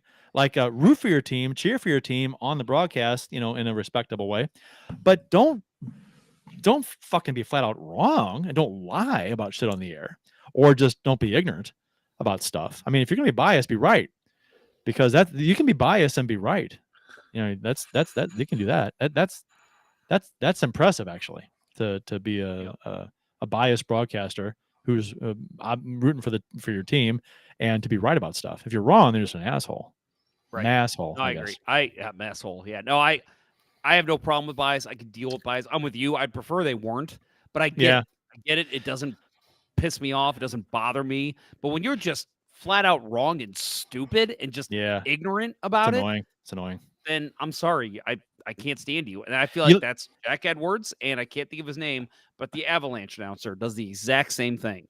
Don't you want to be respectable, like, as a broadcaster in your analysis? I mean, especially the color guys, right? The play-by-play guys, they do some analysis, but the color guys especially, their job is to analyze. And if you're just lying and not seeing stuff the way it actually happens, what's the point? There was another team of broadcasters that I thought was even worse than Jack Edwards, and they've both lost their jobs since. And that was Bob Airy in Pittsburgh. He was let go after last season. He was terrible. And I forget the name of the guy that he was his partner for many years, who got fired 3 years ago. I didn't like the that they let go the other guy that came over from doing USA games, Team USA games, that is. And I'm blanking on his name right now, but God, those were the worst. Like in the prime of Sidney Crosby, like just terrible. Yeah, wrong. You're not talking about Mike Lang, who did radio. No. The other Mike guy. Lang is a national treasure. Yeah, he's awesome. He was Lewis in the when they did the Christmas Vacation. The blessing. That was his line, and he pulled it perfectly. God, I'm blanking on it. I can't think of his name either. I have this whole internet in front of me, and I can't even look it up.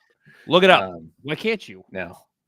But also, while we're on the subject of being wrong, we do need to make a correction. The own goal for Seattle tonight was not Drew Giroux, it was Joey Decord.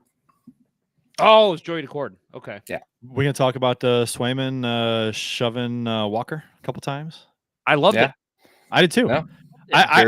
Very Jordan Binnington. Yeah. Yes. Well, you know what? And I love all that stuff. We've talked about this in the show. Right, Steve Mears was this year. Yeah, he was the guy that came over from Team USA games. I'll look up the other guay. You guys talk about. Sorry. So Swayman. Yeah, no, and I when I saw this, I'm like, oh, that's cool. Yeah, it's just fun. It wasn't anything dirty. It was just, I mean, Walker does what players typically do when the defense has the puck behind the goal, they'll stand, just outside the crease and just kind of wait for them to make a move or force them to, see what they're going to do. And Swayman, it's a delayed penalty. Swayman goes to go off and skates right into Walker. Swayman knew what he was doing. Walker didn't move. He knew what he was doing. And Swayman runs into him, and then he was like, "What the fuck?" And he shoves him a couple of times, and then Walker's like ignores him, and then skates with the play, and Swayman goes off. And it was kind of a funny thing, I thought. But I loved it. Of course, Bruins Nation goes ballistic again over Well, what's Walker doing? You're getting Swayman's way. I'm like, fuck off. It's part of the Jesus game. Christ. You're getting in the goalie's head. That's what Walker- you do. I Walker- do that in beer league. What Swayman initiated this. Walker's not doing anything wrong. He's allowed to stand there, and Swayman skates directly into him. He could have went by him, didn't do it, and Walker maybe saw him coming, didn't move then. So it's like, whatever. I mean, and Swayman knew what he was doing. Again, I love it. Give me that all day from Swayman. Give me that all fucking day. Give me goalies that play with, passion, that care, that, if you're losing, you take a shot at a guy. Nothing dirty. Give him a shot, give him a shove, whatever, cup check. It's fine, right? Yeah. But I don't know. Some people nowadays, or a lot of people nowadays, man, the goalies can't do anything. If they do anything at all, especially Bennington, right? If Bennington did this, holy shit! No, the internet would collapse. Not every goalie. Marc-Andre Fleury can do whatever the fuck Marc-Andre Fleury wants. Getting fast. He came down the ice to fight Bennington. Right. So that was. He's awesome. Perhaps the last of the Patrick Wild lineage as far as great goalies coming out of the queue, because it's been replaced by the Russians coming out of the queue. This is true. I played against our friend here, Hotard12 in the chat. I pushed Ponder into Kincaid, who's one of our goalies, on Sunday. He's right. He did, and then he fucking scored. So, yeah, fuck you, Hotard. There's no interference I say call. that lovingly. No interference call. No, it was not called. Call. Honestly, we were battling in front of the net, and he's just I don't know if you know Hotard. Yeah. He is a big man. Yeah, and he wears my number. Oh, he said something that I think he wears my number. up. Is he wear 12? Yeah, Hotard 12. Yes, he wears 12. Okay. Yeah, he wears my number. I'm letting him borrow it because I've retired. That's what it was. Yeah, but no, he knocked me down, scored the goal, and then he turned around. I think he just flexed, and goes, "Big man," and I was like, "Okay, that was pretty good."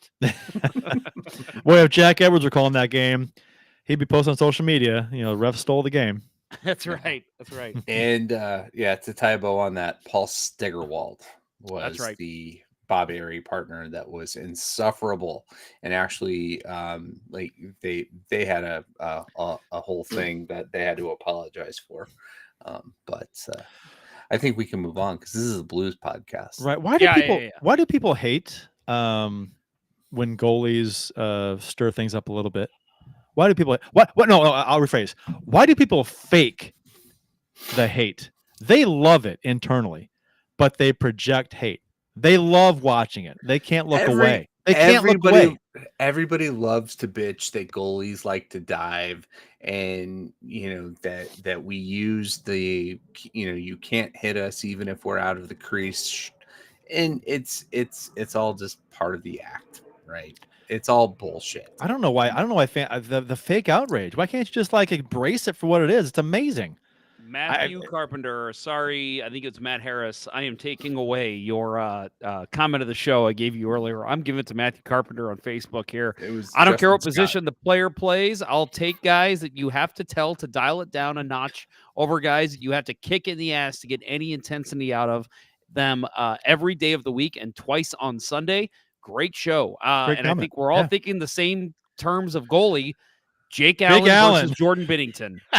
Jake Allen was the most vanilla goalie I have ever seen, and it drove me fucking crazy. Guys would crash into him, and he would just lay there and not do a thing about it. I'm not saying I need a cross-check to the face or something, but how about hey, dude, get the fuck off me. You could tell he just sat there and took it.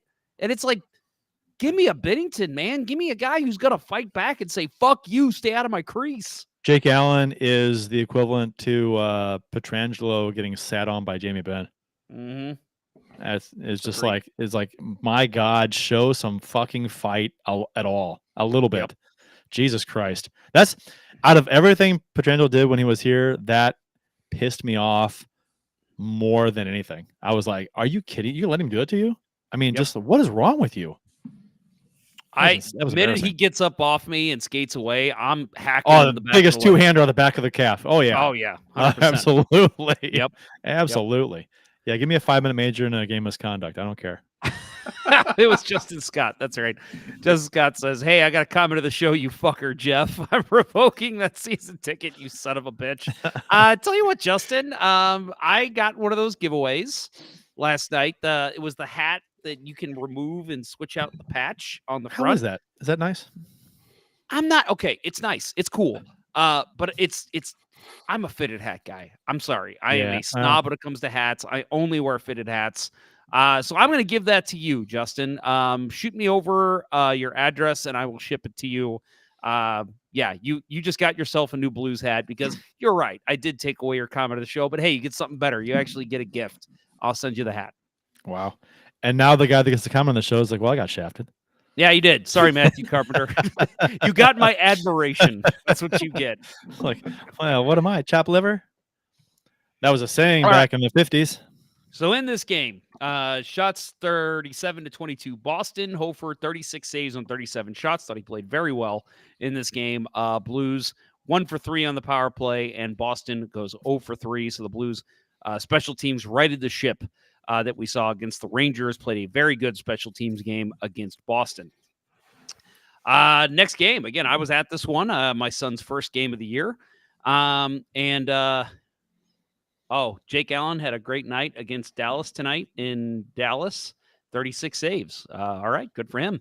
I'm sure New Jersey loves him. Yeah. I seriously thought that they were just bringing him in for locker room presence to help the other goalies. I didn't mimic expect the other team's goalie. Yeah. Well, they completely revamped their goaltending. They got him and who's the other guy they got? Kakkonen. Yeah, that's right. So the Blues came home and got a huge win over the Kings, 3-1 on Wednesday. Again, I was at this game. This was, what do they call it? Retro night. So fuck those clown jerseys. But I will say, wearing them once a year, it's fine. I am totally cool with that. Sure. Yeah. It's actually fun and nostalgic when it's only once. I'm totally cool with that. Said this before, like seeing Kyrou out there, I think, oh, that was Pascal Realms out there. Yep. That it's like I see players from my past using the same numbers as today. That's what I think of. But one and done. Don't make this half a dozen times a year. When Brandon Saad tipped in that third goal, I even said out loud, and I just go, "What a tip by Adam Creighton!" Yeah, right. Nice. And then Shen is like, "Oh, that's a Tikkanen's back out there." Yep. Very nice. No, I said it when the game started. I refer to the game as the Battle of the Abominations because the Blues wore those jerseys and the Kings wore those fucking helmets. Yeah. It's okay on a goalie. It's not okay on 20 out players. That is fucking terrible. Yeah. Only thing worse is when Vegas does it in their C3 field. Those are hideous. What is Hotard trolling, or is he really like that red? No, he's for real. He likes the retros. He likes the reverse retros. So does my wife. My wife owns. I would.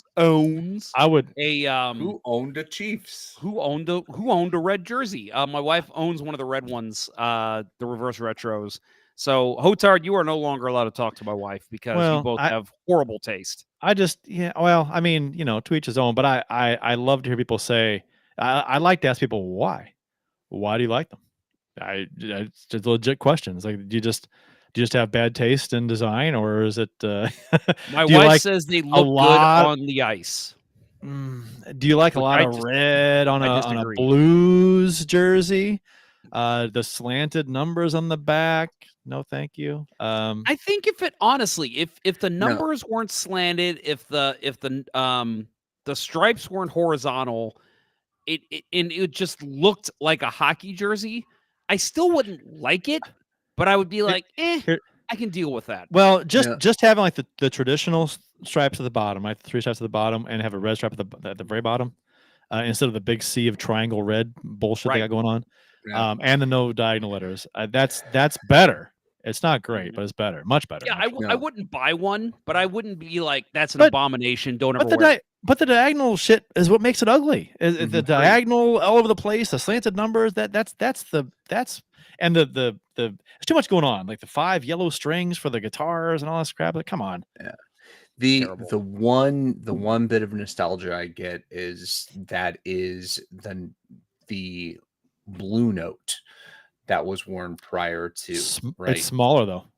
Do you know that? It's small. It's not as big. It's smaller, but same. Yes. They didn't. It They is. didn't fuck with, other elements of the design other The than size. the note itself, Right, even though it has St. Louis on it. They had to shrink it because of the fucking diagonals. Diagonal. Right. So and and they brought over the blue note, but they brought over the worst aspect of it too, was the St. Louis across the top.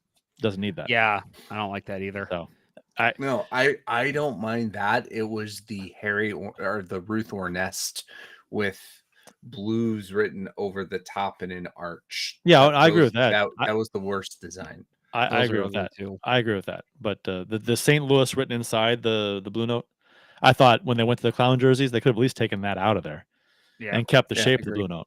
That would have been the way to go. But I mean, they were called the clown jerseys for a reason, and they were only lasted here for a very short time in the 90s for a reason.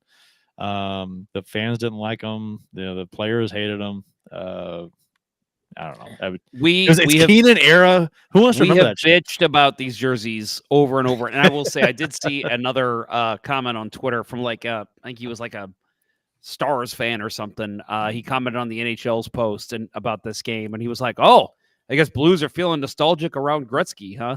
And I was like, "Yeah, that's interesting. That's what fans associate with that. It's unfortunate. That's the jersey Gretzky wore as a blue." But, well, you don't want to say it's because of Keenan, because no one wants to remember him. Yeah. Hotar does say some people understand the reverse retro assignment and some people don't. I understand the reverse retro assignment. They picked the wrong jersey. They picked the wrong jersey to do it. Right. Exactly. They didn't have to use that one. They should have used the worst jersey. I understand if you had to go with that jersey.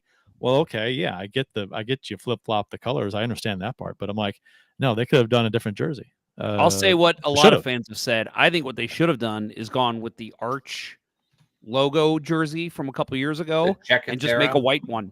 Yeah, make a white one. I think that would have been way cooler, and I would have bought one. I think I would have bought one. Well, we're due for the reemergence of reverse retro next year. It's every other year. Yeah, we'll see. Point.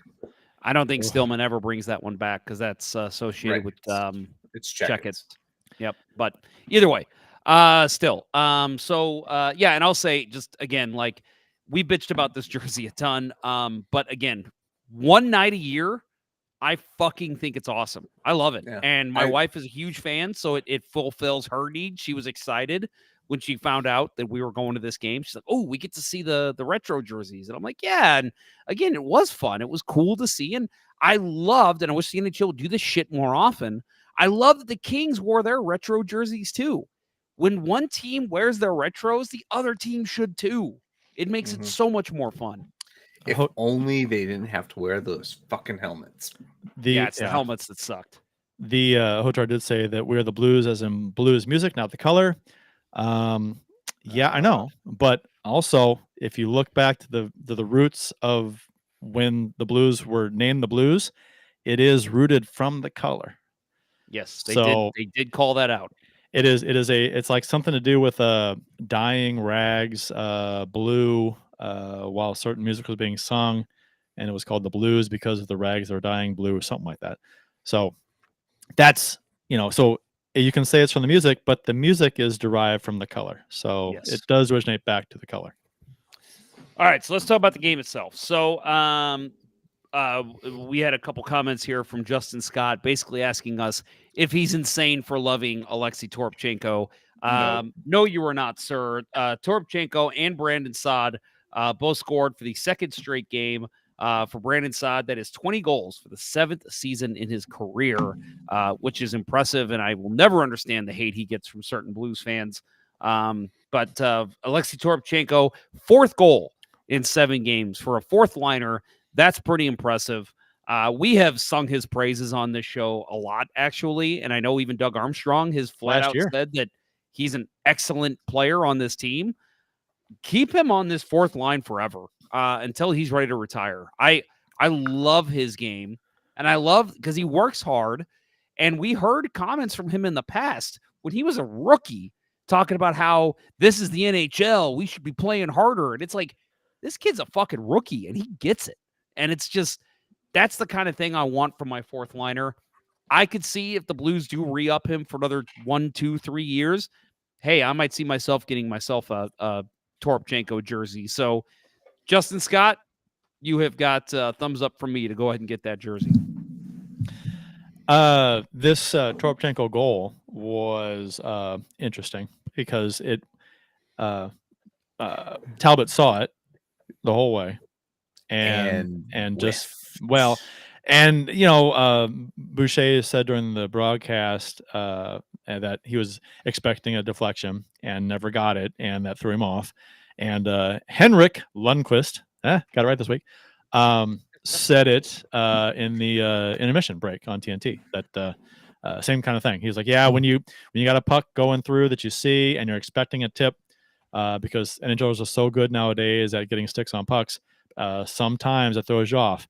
And Mike, oh God, I forgot his name. Mike, the goalie from St. Louis, Mike McKenna. Friend of the show. Mike McKenna Show. said the exact same thing. He goes, you know what? Every goalie has one of those a season where it just goes in and you think it's gonna be deflected and it's not touched and it gets you. It sneaks by you, and it happens once a year usually. So it happens. I mean, it's true.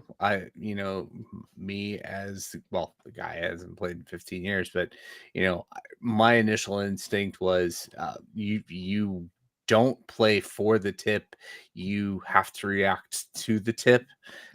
I'm just outdated. I'm outdated. Do you play just the tip? Or I play just the tip. I play that often, actually. You play at the game you play, Jeff? I play it all the time. Yeah, I love just the tip. Just see how it feels. Yeah, it was just first Jews. Sorry, Bill. Then Hitler. No. Yeah. No. I feel like this is a more universal thing for guys, though. Right? Yeah. See, yeah, we can laugh about it, but it still doesn't make it right. No, that was I lost track of where we're at. Before we get back on track, where was it? There was a comment from Matthew Carpenter. There it is. Said there was a jersey from that era that Keenan vetoed. That was the worst ever. They were going to use it as a third, and had a trumpet on the front of it with a picture of it in the note by notebook coffee table book that came out. And I got it right here. There it is. Yep. Yeah, that's the one with the trumpets going up, and yeah, they had music notes and shit on the sleeves, and there was yellow and blue. It's just hideous. And the cool cat was supposed to be the mascot, which is like and now again, if you had hold that up again. Oh shit, I just lost the page. Oh, don't worry about it then. If you had a kids night or something where it's like, it's kids night, kids get in for half off or whatever, and they wore those jerseys, I would be like, that's cool. Like one night, sure. But to wear that as your third jersey, hell no. This was in the same era, though, in their defense. This was in the same era. Burger King? The Burger King for the Kings and the duck breaking through the ice for Anaheim. So, I mean, there were some really stupid jerseys there in the 90s that teams did for third jerseys. There's off the wall bananas, worse than roller hockey loud jerseys. It was crazy. So if there's one thing that we can thank Mike Keenan for, it is restraint. Yeah. Does it surprise you that a guy like Mike Keenan would veto that jersey? I mean, he's not really a flashy. I would hope that Armstrong would also veto that jersey. I mean, there were some teams that went with jerseys like that, which was again the Burger King one with the Kings. That wasn't as bad as this one, but the Ducks one fish sticks. Crazy. The fish. The fish that's sticks. not too bad. But I don't know. Not as bad as this one. The same time you say that feels peak 90s. Whereas this would have been like maybe the same time Bill maybe says I that. don't- Yeah. For Yeah. us, at least, Matthew Carpenter in the Facebook chat, the Islanders fisherman jerseys, look them up. We know. We don't need to look them up. Yeah. Austin the Gordon's wore it fisherman, yeah. 2 shows ago. Some people love those things. Those jerseys. I'm a fan. I didn't hate them I'm when a I was fan. younger. I didn't either. And I don't hate But- them now, but I'm like, I see why Islanders fans hated them. Well, here's the deal. You're going from what I thought was an iconic jersey before, and you go to that. I'm like, yeah. That was not that. I mean, based on the logo they were coming from, going to that one on the jersey, the crest, it's like, no, that's a big step back for me. I like the NY and the island, the circle. I like that quite a bit. So Kevin Hayes in this game, 700th NHL game. So that's exciting. And he's had some big games. He had a big goal against Boston, scored a big goal against Philadelphia on the breakaway. So good to see him get his 700th game. That's a nice milestone for any NHL player. And in this game, again, I thought Blues played pretty well. The shot, I think the shots were even. Were they not? Fairly even? Oh, I was relying 41 on you to 30 for LA. We'll talk I'm about not really Binnington. Not really even. Yeah, but the Blues did have a lot of shots. They did put 30 shots on net. Yeah. But I thought Binnington, again, we'll talk about him in a minute. I thought he had an excellent game. And I thought the defense played pretty well. This was the first game Matthew Kessel played in after his extension. I liked his game. We'll talk a little bit more about that in a minute. But I thought overall, just a very good game by the Blues to take down a team that they are kind of chasing in the wild card spot. Yeah. Well, if you listen or if you read Pete Blackburn, he wasn't a fan of Bennington's game in this game. Who I thought Bennington was fantastic in this game. Should we just do it, because that's the biggest save of the game, I thought. Do we want to go ahead and just, Bill, you ready? You want to let's jump into it? Let's do it. Let's do it. Just all a right, tip, so we are Just a going tip. to move into our we're new going- favorite segment. We're going full going balls penetration deep. here. We're going balls deep in this one. Oh, good Lord. We are moving into Bill Day. We should rename this. Oh, good Lord. Rename it Balls Deep with Bill Day. I think that's a horrible idea. Let's just call it Bill Day's Save of the Week. Here we go. Somewhere, boys, we're missing out on getting a prophylactic provider as a sponsor? advertiser. for this. How is this not Yeah. a thing? But I mean, your initials are Bill D, BD. Right. Balls Deep Balls with Bill Day. Deep. That Oh rolls my- off the tongue, man. That is great. Balls That's a Deep, great Save of the signal. Week. You break. Hey, there it is. Balls Deep, Save of the Week. Oh man. Balls Deep with Bill Day. I like All it. right. I like it. I like it. I'm gonna. My You get a life new has- graphic for next week. My life has changed after this show. All right. So we are going to get into the save of the week this week. So we're going to roll the video. This lovely graphic. Hey, look, it's Ed Stanowski. All right. So we're going to watch this. We're going to watch it through one time. All right. And just amazing sequence all around. But as we get into the breakdown here, I'm going to tell you that right there, that's not the save of the week. That is not the save of the week. Mikey Anderson, shame on you. Shame on you, Mikey Anderson.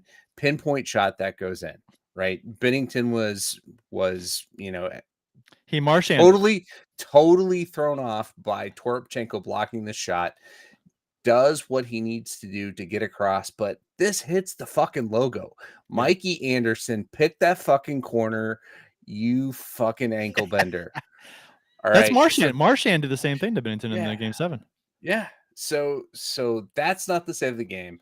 Unfortunately, that was our best angle. I'm gonna stop it. I'm gonna back it up right here. Right here. There, right there. This is the best angle of it. The Right? save of the week. Save of the week. Going balls The- deep there. It was the 2-pad stack, right? Look at that. 2-pad stack follows through with the angel kick up to the sky. It's not that save. It's not on Mikey Anderson. It's on Drew Doughty coming in from the point, pulls it to the inside. He everything about that sequence is just insane. Where Doughty is coming straight down central. He's looking at what he's got, and he's got his legs out. I'm going the other way. The save is made by the helmet and the shoulder. Yeah. It's not made by the pads. Bennington forces this shot from Doughty, in my opinion. And that to me is the save of the game. Bringing back the 2-pad stack anytime you can get that. And he kind of 2-pad stacks right here as he makes the switch, right? He goes there, kicks the right leg up. Not so much a 2-pad stack, but it's the same form. But then he has the presence of mind to get down and cover as much of the net going the other way as possible. Kicks his leg up, forces Doughty to try to go the other way, and gets his face in front of it. Again, Mikey Anderson, pick a corner, buddy. Pick a corner. I'll say on that one though, and go ahead and talk to this too, Bill. Yes, Mikey Anderson comes back across the crease and hits Bennington in the logo. But how about that push across from Bennington on that play? Because it's a deflected puck off.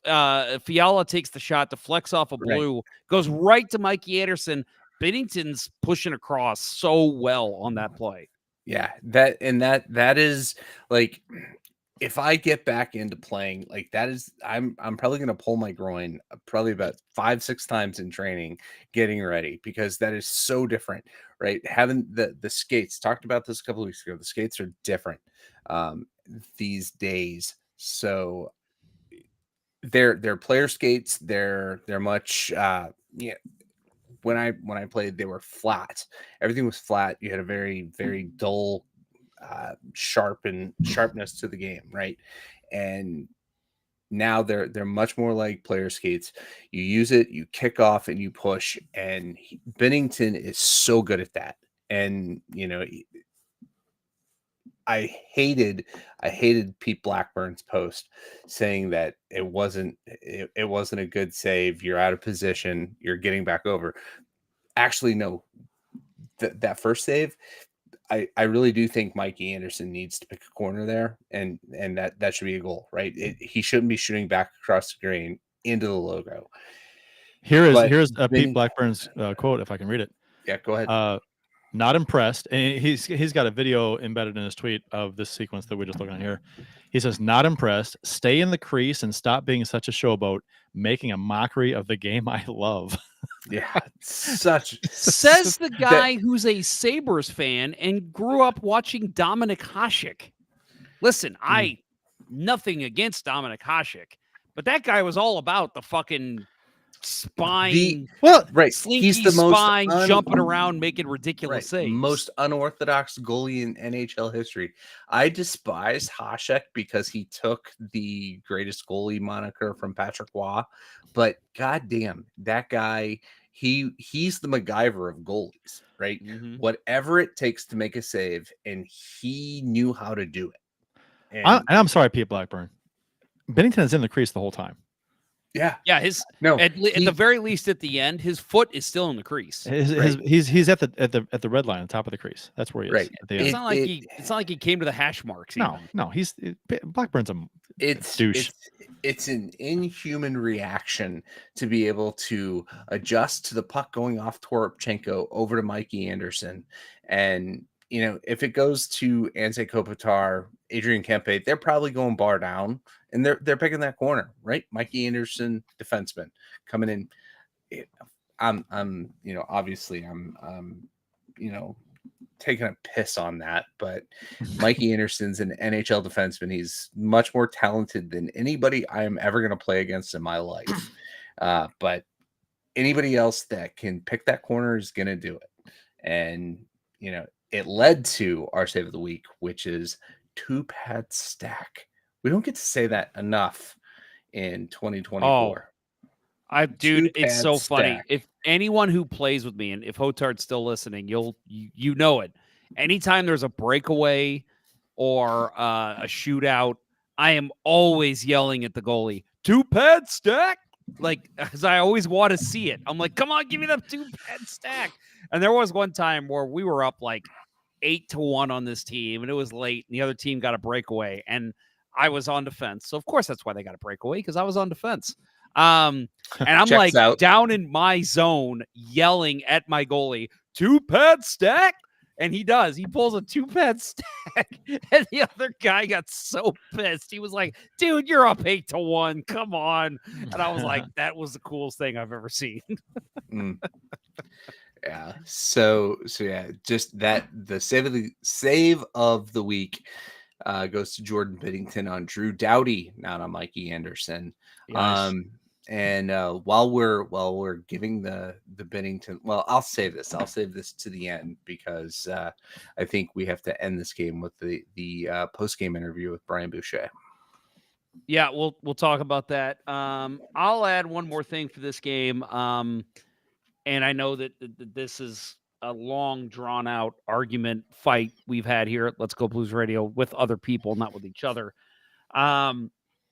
So at most games, I try to post something on Twitter, just kind of my kind of closing thoughts on the game, what I thought. So I went to this game, didn't really tweet much. I think I just tweeted a picture of me and my son at the game. But then when I got home, put him right to bed because he was tired. I was like, hey, now that I'm home, let's put on the analyst hat. Here's what I thought of the game. And, again, it's Twitter, so you can only post, 240 characters.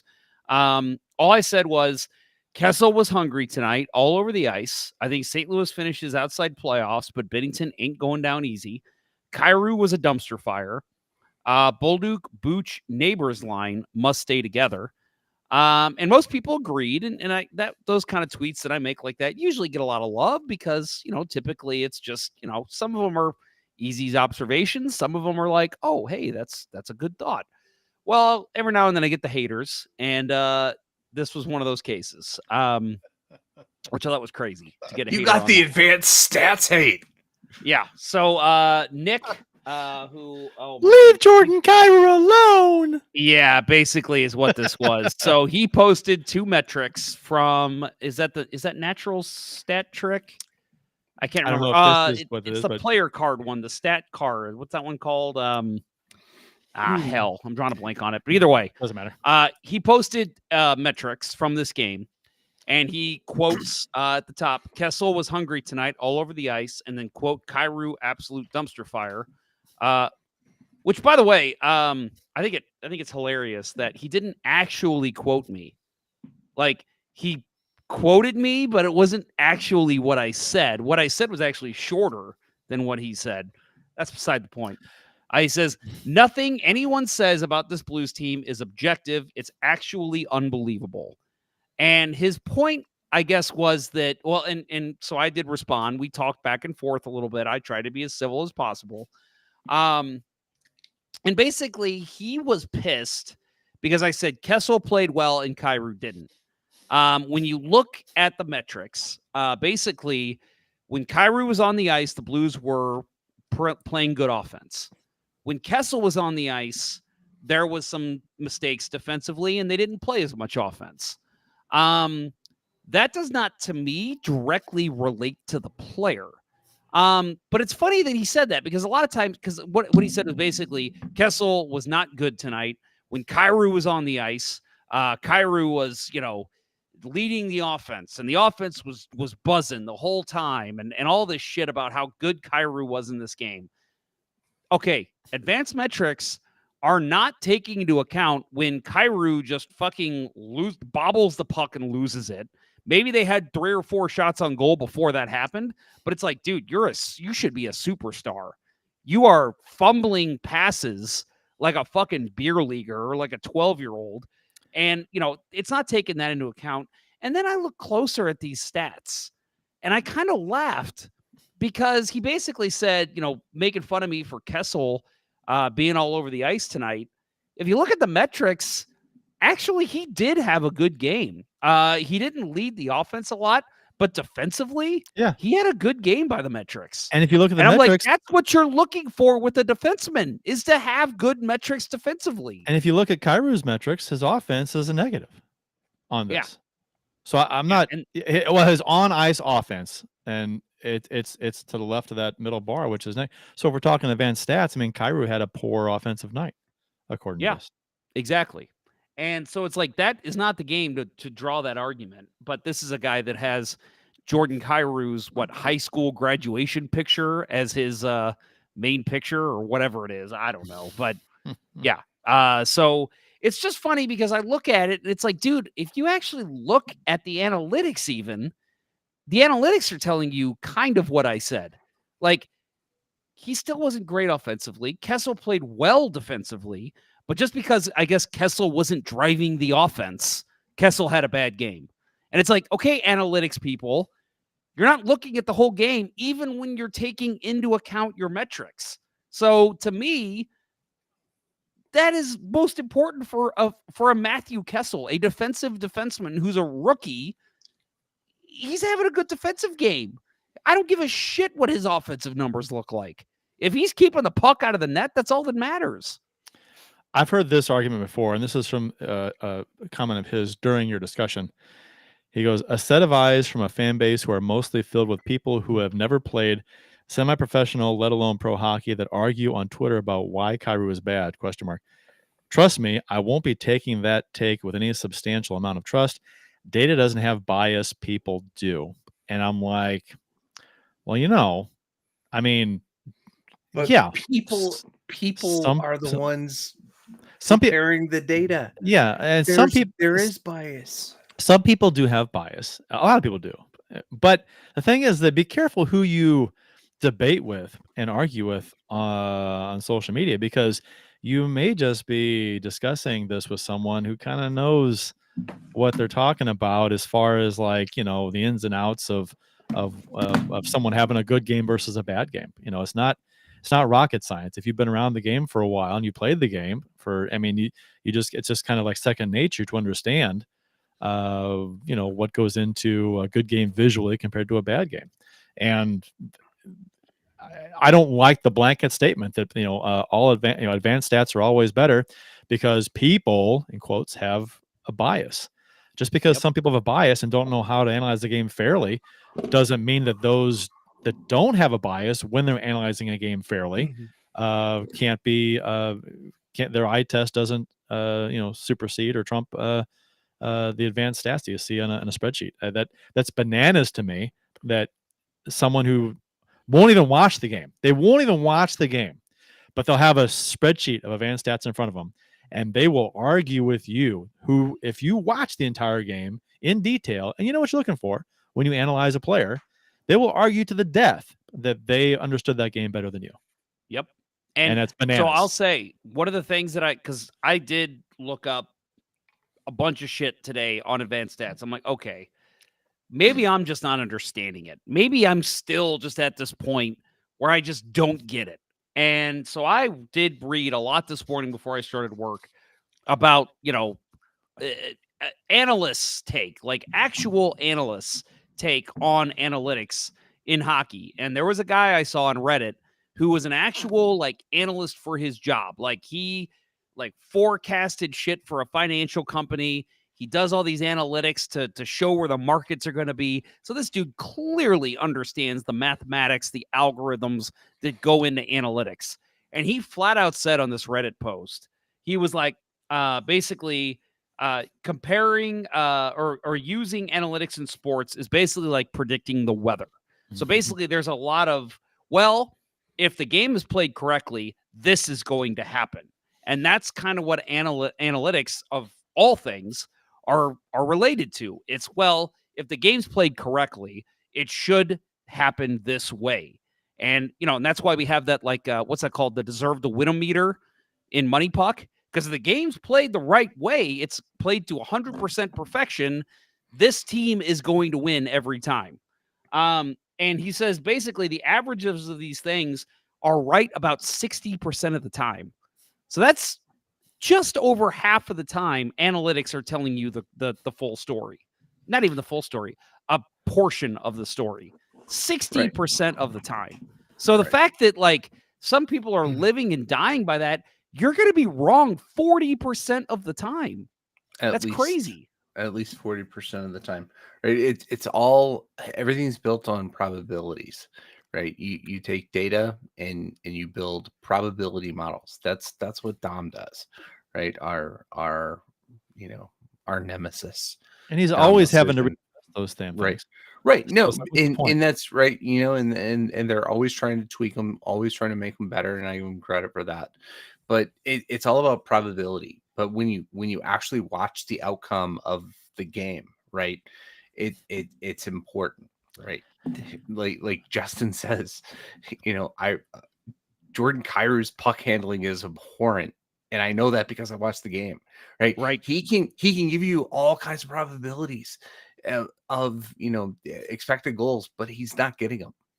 He isn't putting up the numbers that he should be putting up because he hasn't learned how to control the fucking puck when he gets past.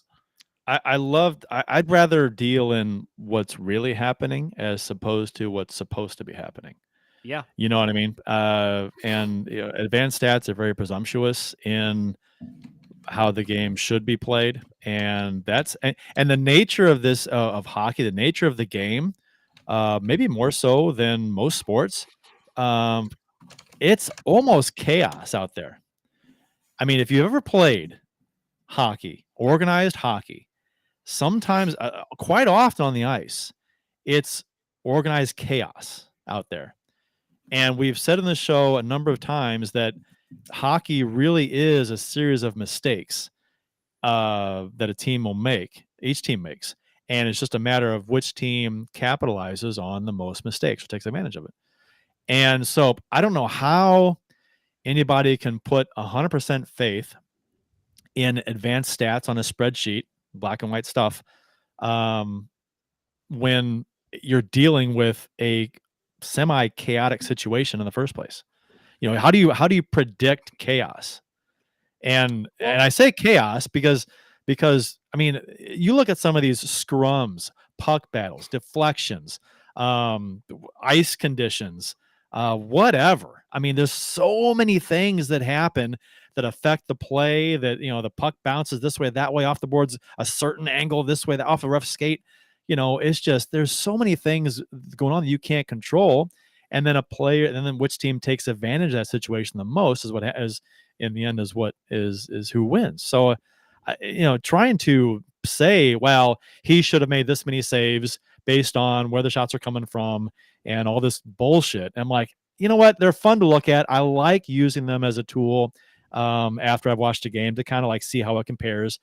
But man, using them like as an end all be all to form to actually literally form an opinion for me, I think you're going on the wrong path. You end up looking silly. I have had now. Okay, let's use Wyshynski as the example because we've all talked about him in the past.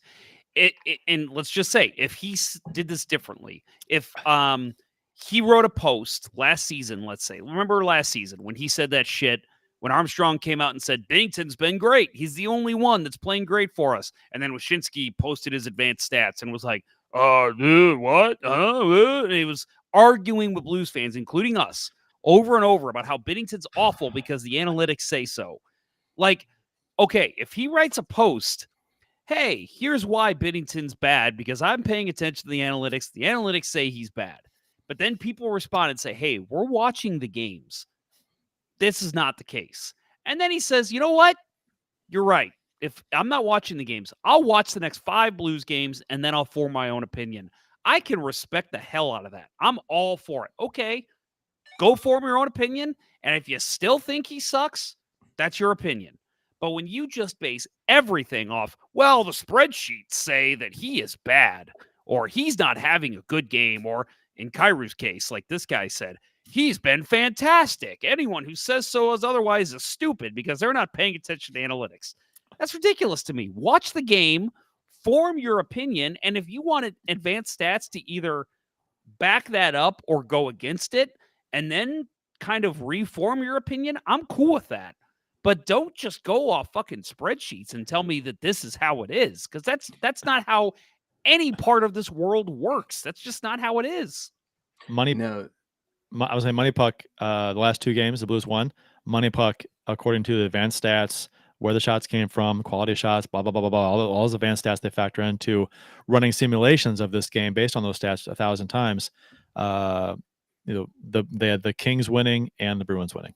So, yeah. And we talk about that a lot, about how those deserve to win-o-meter things they have, they're quite often wrong. So Right. It's all based on probabilities. So while we're on the subject, there are times when the eye test and the advanced stats come together and we can all live in harmony. Well, Right. us in Blues Nation. And so I'm gonna read a tweet here from friend of the show, Kevin Woodley. Oh, nice.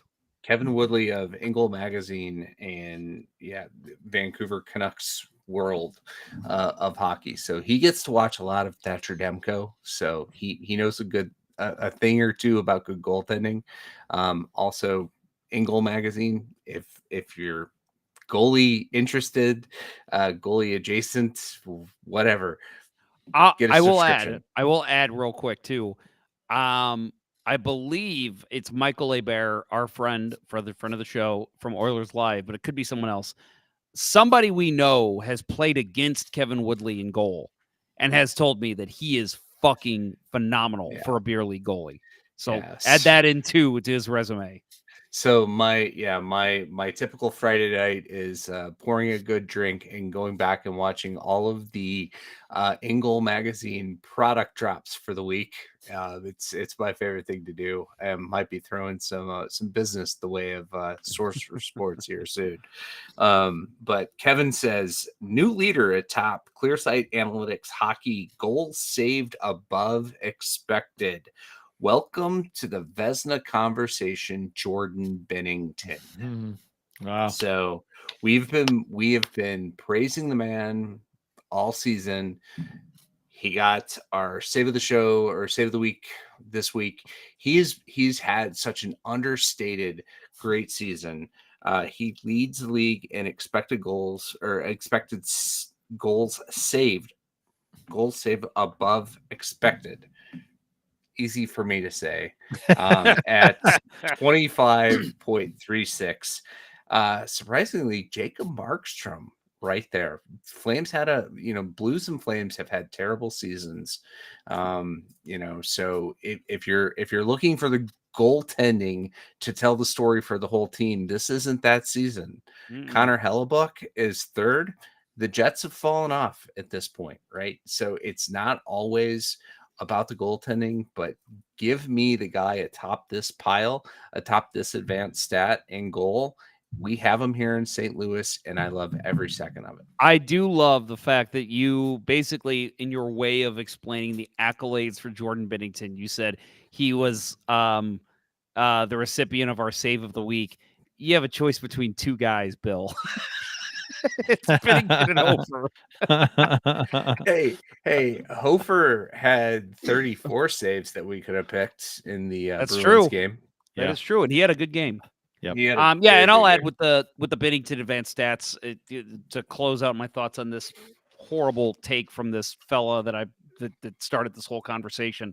There was a Kings fan that posted, LA Kings Nick is his Twitter or X profile. He says, let's be 100% clear. Binnington deserves zero of the credit for that win. He made 1 to 2 decent saves. The rest were muffins from 60 feet. This team structure is what is losing games. You will not score if you stay to the outside. And then this Nick fella, who I mentioned earlier, he said, definitely, man. And he posted his advanced stats from, I think that's from Money Puck. And I'm looking at it, I'm like, first of all, he had like 3 or 4 high danger chances. 3. And medium danger 13. There's a lot of goalies that are giving up a lot of those medium danger chances. Like that, first of all, you're not reading the analytics correctly because there were some good chances. Plus, he faced 41 shots. What's a good save percentage for medium danger chances? Like so 13 medium danger chances having it's maybe 900 at best. That's what I was thinking. 880. I mean, so he did great with the medium danger, obviously great with the high danger. I'm pretty sure high danger they scored on the one that was high, one of the 3 that was high danger. It was in tight. It should have been high danger. Yeah, I mean, after mid high save. danger. You're talking about the Kempe goal. Yeah. That Pareko got the wrong side of Kempe. Yeah, and the rebound. The save and the rebound. Yeah. Yeah, I mean, Doughty did a great job on that to draw everybody to him, but You won't see that in advanced Parayko- stats either. That the Right. fact that Doughty drew people to him, Mhm. you won't see that. That's not how do you advance stat that? Right. And that's the But- thing. There's so many nuances with the That's game. what that I'm saying. You There's so cannot many fucking things. tell with the spreadsheet. Right. Kempe used that to get position on Parayko. And, the Parayko haters will say, well, he should have just cross-checked him down like Pronger would have done. It was a great play by Kempe. Yeah, And I mean, Bennington made the first save. Parayko's on the wrong side of him. Letty is not going to get a stick in across to, knock the puck away. It was a great goal. It was a great team goal by LA, I thought. All right. So there we go. There's our weekly analytics bitch. And again, man, almost like I think social I'll media speak for fails all came of back us. today, right? Yeah, right. Yeah. And I'll say, I think I'm speaking for all three of us. We don't hate analytics. I love analytics. love I looking do too. at analytics. They're I love fun. them. They're fun. But I'm sorry, like at the very best, analytics are on par with the eye test. I think that's eye a test stretch. is way more important. That's a stretch. But yeah, it's a stretch. I agree. But some people will tell you analytics are way more important. And to me, those are the people who don't really understand hockey, but they want to act like they do. They don't understand hockey, and they probably that it might come from journalists, people like Wyshynski, maybe even, who can't watch every game, but they're expected to report on all these teams, and so they don't watch the games. They might see highlights, but they can't watch every game. So they pivot to advanced stats to help them form their opinion. And again, that's what they have to do. More than okay with that, but it's the Wyshynski pushback when people say, "Hey, man, I'm watching the games. That's not what's happening." Well, that is what's happening. Fuck you. You don't know. Exactly. Yeah, that's where I take issue with it. Other than that, if journalists want to rely on analytics, I'm totally okay with that. I get it. You can't watch 32 teams. I agree. And it's a great tool for them, especially, right? Yeah. I mean, 30, 40 years ago, you had to go by box scores, and that's it. You didn't have those advanced stats, which, at least you can fake it today. There were some days, and you young people are going to find this crazy, where games weren't even televised. Half the Blues games were on TV when I was a kid. You didn't even get highlights. You just had to go off who scored the goal and who got the assist. Yeah. That's crazy. Try debating who's better than who when you only get to watch half the games because only half of them are televised. Yep. Good luck. All right. Next up for the Blues, they play Saturday. Where they got a 3-game homestand coming up here. Well, I guess technically 4. They've already played in the first game. Saturday versus Minnesota at 7:00. Sunday they play Anaheim at 6:00. Tuesday they play the Colorado Avalanche at 7,000 o'clock. That is not correct. It is at 7:00. It's because they're in the Mile High City. Yeah, that's what it is. Or maybe 7,000 o'clock is like 3 weeks from now. Yeah, maybe that's what it is. Yeah, it adds up. No, Tuesday versus Colorado here in St. Louis at 7:00. Thursday, they travel to Ottawa, and they play at 6:00. I will not be here next week. I will be at in a work thing in New York City. I would imagine you guys are going to do a Wednesday show, but stay tuned. Rapid fire tidbits from around the NHL. We've kind of mentioned this already. The Pittsburgh Penguins have announced that their Jaromir Jagr bobbleheads were stolen en route to the arena. So they will not have them for the game tonight, as the game has already been played. They announced this Thursday that their shipment of the fan giveaways had been stolen. The Penguins, all fans attending the home games against the San Jose Sharks. Let me rephrase that. All fans attending the home game against the San Jose Sharks will receive a voucher that includes a one-time scannable barcode to get the bobblehead at a later date, quote, when the items are safely located or new bobbleheads are produced and available for distribution. The team learned it was the victim of a cargo theft after it failed to receive the shipment of Jagr bobblehead dolls depicting the NHL legend with his famous salute celebration. As scheduled before the game, the Penguins reached out to both the manufacturer and transportation companies and alerted state and federal authorities, working to locate the stolen cargo. It was determined that the theft likely occurred when the shipment arrived in California, according to the team. Quote, "We were shocked to be a victim of cargo theft, and we are working closely with local and federal authorities in the investigation," Penguins president of business operations Kevin Acklin said.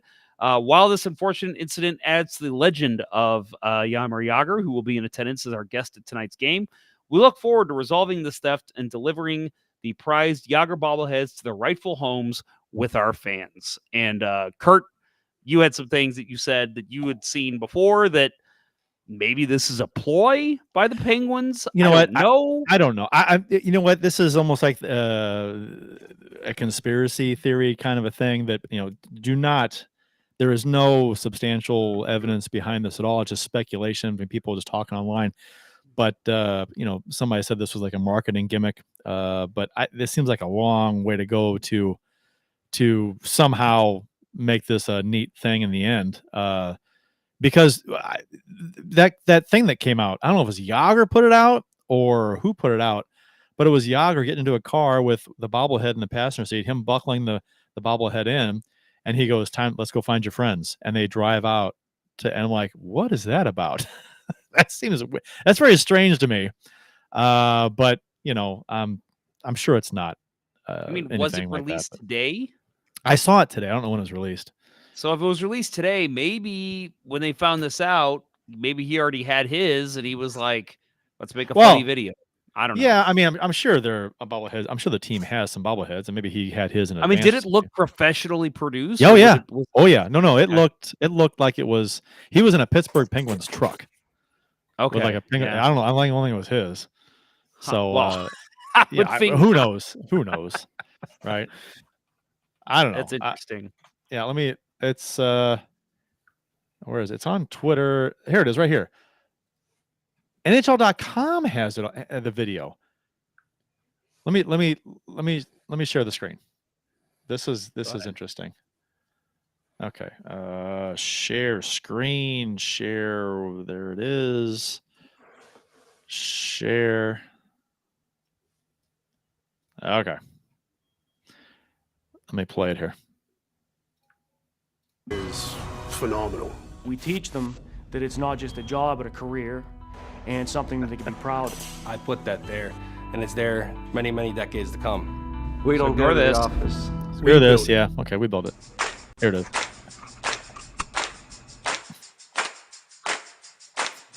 Buckle up, baby. Let's go find your friends.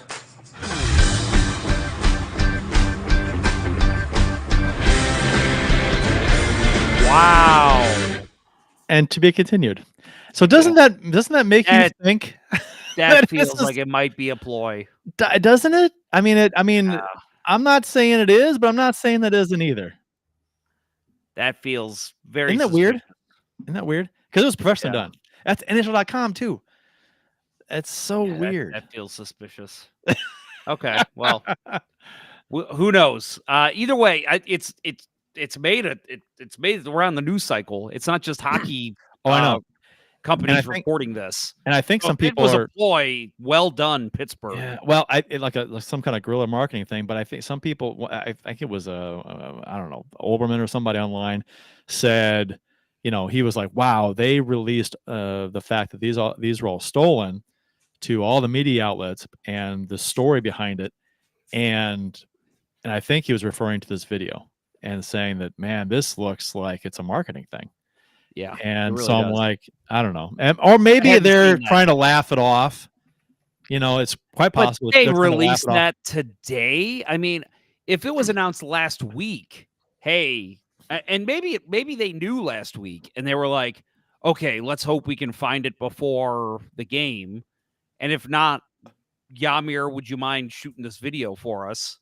I mean, maybe that's it, but it does look weird, the fact they announced it today and then that video was apparently released today. Yeah, and on CBS Sports, there's an article that says Penguins Jaromir Jagr helps in search of his stolen bobbleheads. That is so weird to me. Fake. I will say, I will give them all the credit in the world if it was like a supply chain glitch that they're trying to cover. Because I'll tell you what, it's 2024, and I'm fucking sick of being told things aren't coming because of a supply chain glitch. You've had 3 years to fix this shit. Kurt, let me ask you, as a parent, I got a wild fucking hair up my ass last night at the Blues game. I decided, I'm like, man, I want to get Shea his first authentic jersey. Okay. And so we went down to the store, and unfortunately all they had was Thomas, which, Thomas would have been great, but I was like, my wife's favorite player, my favorite player is Binnington. Shea seems to like the goalies as well. I'm like, I want to get him a Binnington jersey. Smart kid. Yeah, so I decided to. Yeah, it's funny when he was a baby and they show the goalies on screen, he would start laughing. Like, it was weird. I'm like, why is he laughing at the goalie? I think they are kind of funny looking. Yeah, I think it's the mask. I think it was cool, so he would laugh. So I was always like, man, he's always been partial to goalies. So let me ask you, so I got home last night and I went on NHL.com and I was like, fuck it, I don't care what it is, I'm gonna pay for it. And I did. I ordered his first Binnington jersey. Is that a parent thing? Like, have you done that with your kids? Have they got authentic jerseys yet? No. Okay. Not yet. I mean, there's no rule behind. No, but I'm just weirdly excited for it. But I'm like, man, I cannot wait for that to come in the mail. It's like when I got my first jersey. Did you order? Yeah, no, I agree with you. When I was a kid, getting like a really cool jersey they've been wanting, that's a big deal. Now the gloss for that is kind of worn off for me as an adult. I've got a number of jerseys and it's like whatever, but I just got my Jake Neighbors jersey. No, it's still cool, don't get me wrong, but it's not the same as like when you're a kid. But yeah, and did you get them? I mean, did you get them like a size bigger so it lasts longer? Oh, I got them 2 sizes bigger. Okay. All right, I'm hoping it'll last a while. As a very frugal parent there. Good job. Yes. Well, cool. All right, because I felt weird. I'm like, man, it's so weird that I'm like this. I'm probably more excited than he would be. He doesn't know. I haven't told him, but I'm like, man, I'm probably more excited than he would be. So. Awesome. Justin Scott, what jersey did you get, Jeff? I got him a Binnington blue, the home. So I almost went for the Winter Classic, but I thought, man, I don't know. Part of me is always afraid, like, are they not going to bring those back next year? I know they will, but I thought, I wouldn't even care if they didn't bring it back. It's like, it'd be like, having a jersey from the early 90s, like I do. I love that thing. Oh yeah, I know. But I think he most associates the Blues with that blue jersey, so it just made sense to get that one. Sure. But yeah, I'm very excited. So anyway, yeah, we'll see. Hopefully it'll come in. But yeah, Bill, you mentioned that it said like, 2 to 3 business days, and I thought, oh, sweet, so it'll be here like in a week or 2 weeks. And then I got an email today that was like, this is sold out. It's on back order. And I'm like, Jesus, I won't get it until the fucking summer. It'll be July when I finally get it. Yeah, like when I ordered my Brian Elliott jersey in the 2016 playoff run, showed up the day after they were eliminated. Oh, I find it surprising that the shop there didn't have a Binnington jersey. It was just not in his size, or no? The only kids jerseys they had blank ones, and then they had Robert Thomas, and that was it. No Binnington all jerseys? they had. That's bananas. He's their MVP this season. They didn't have Kyrou. They didn't have Buchnevich. They didn't have Parayko. Like, all they had was Robert Thomas. Why not have? I mean, you could argue he's the MVP of the team. That's weird. 100%. And the lady, I did ask, because when I saw him, like, man, there's got to be. Do they have more in the back or something? So I asked. And the lady said, "There's always more in the back, wherever you are." Yeah, I know, right? And so she's like, no, unfortunately, whenever we get the Binnington ones in, they sell out right away. Oh, okay. I'm like, yeah, that makes sense. But it doesn't make sense to me that they only have Robert Thomas, because you think those would probably sell too, right? You know what's weird too about why do we not have anyone else? They're always selling out of jerseys real quick. Like when they brought the reverse retros, they had those. We sold out in like an hour, and I'm like, yeah, because you only had 50 of them. You only brought in. You know what I mean? I think that was the thing. They didn't actually have that many in the shop to sell in the first place, and they sold them, and they're like, oh, it's amazing the demand for these things. They sold out right away. I'm like, well, you only had so many. Right. Justin Scott in the comments on YouTube says, I really love the jersey you were wearing to the game, Jeff. Love the baby blues. Yeah, so for the first game I went to this year, I decided, I'm like, hey, Colton Parayko doesn't suck anymore. So I'm going to wear my Winter Classic Colton Parayko baby blue from 2017. Well, they keep winning when I wear that jersey. And like I said, I got my Jake Neighbors jersey in on Monday. And I was like, man, I really want to wear this to the game on Wednesday. But being the superstitious asshole that I am, I'm like, I got to wear the Parayko. So wore the Parayko last night. They win again. Next game I go to, sorry, Jake Neighbors, still can't wear your jersey. Chucky Sideburns got the win for the Capitals tonight. Yes, he did. He made a couple real nice saves down the stretch against Seattle. That helps us, by the way. It does. And the Golden Knights losing. That helps as well. Let's take a quick standings look here to close up the show. So in the Western Conference, Central Division, Colorado Avalanche lead. Actually, Colorado and Dallas both lead, but Colorado holds the tiebreaker with more wins. 89 points for both of them. Winnipeg is trailing behind at 87 points, and the Nashville Predators are 7 points behind them. They hold the first wild card spot at 80 points. Vegas Golden Knights are actually tied with the Los Angeles Kings for third in the division of the Pacific, 77 points. But again, wait a minute. Oh, it's because Vegas. Yeah. Okay, because Los Angeles played in less games, so they consider them in winning third. Percentage. Winning percentage, yeah. Winning percentage, yep. So Vegas holds that second spot. Minnesota is the first team out of the playoffs. 67 games played, 73 points. Blues at 66 games played hold the second wild card or second spot outside of the playoffs at 71 points. So right now, the Blues are 6 points out of a wild card spot, which is currently held by the Vegas Golden Knights. So, and they have played the same amount of games as Vegas as well. So they need to go. Yeah, and Vegas is 3-6-1 in the last 10. The Blues not much better, 4-5-1. So the Blues. Got to hope Vegas continues to play about 500 hockey, and the Blues need to start playing about 750 hockey. Needless to say, Saturday is a big game. Blues in Minnesota.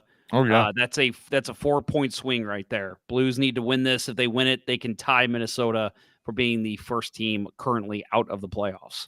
Remember the Blues and Wild game that we went to at Enterprise with the Bomberito Suite? Oh yeah, Jeff. I remember about half that game. Courtesy of Bill's. It was your aunt, right, Bill? Yes. Yeah, that was good stuff. Yeah, Jeff was gone. He was. Yeah. I did not hold my alcohol well that night. No. Yeah, I saw it going in and I saw it coming out. Yeah. Yes, you did. Yes, you did. That was a rough one. That was probably the most drunk I've been in probably the last 7 or 8 years. You were double fisting beers most of the game, so yeah, I was stupid. I was I went to college, Jeff, there for a little while. That was crazy. That was crazy. That was the game that Amy didn't know that we were going there.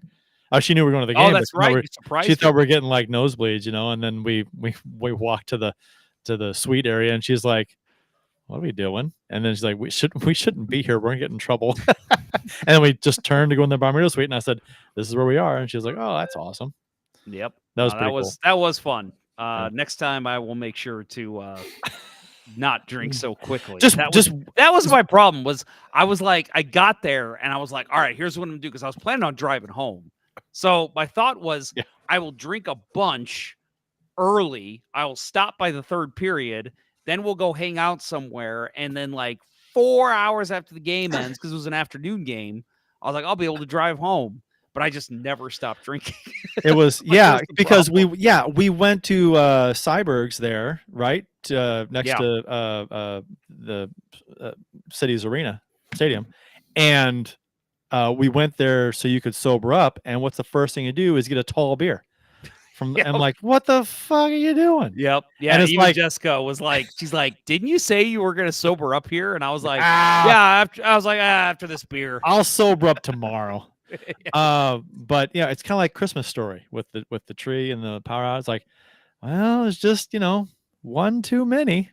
That's all it was, Jeff. You just had one too many. If you could drink the exact same amount next time, just stop one short. I wish you did. I think I had about 12 too many. That was a great game, though. It was. I don't remember them winning in overtime, but yeah, that was the next morning. I said to Jessica, I was like, man, I cannot believe they let the Wild come back last night. She was like, yeah, but at least they won in overtime. I was like, they won in overtime? Oh, yeah. She was like, you don't remember? And I'm like, nope. Yeah, Minnesota scored like 2 late goals, didn't they? And then they went to 3, overtime. I think. 3. Yeah, it was 5-2 maybe, and then they was 5-5 overtime. Yep. Yeah. Good stuff. Justin Scott in the chat. You should beat Minnesota, Anaheim, and Ottawa. Colorado is also beatable. Well, yeah, Blues played pretty well against Colorado. Nashville smoked Colorado the other day. Yeah. Yep. Right now, I think, Minnesota, Anaheim, and Ottawa, all beatable teams. Although Colorado has won 5 in a row. So there's that. Yeah. They've looked a little bit better since the trade deadline. They have. All right. Anything else, boys? We're ready to close her up? Shut her down, Earl. All right. Support for Let's Go Blues Radio is brought to you in part by ID Life, the world's only truly personalized vitamin platform based on a health assessment of your DNA. For more information, did I just cut out? You did. You did. You froze for about 2 seconds.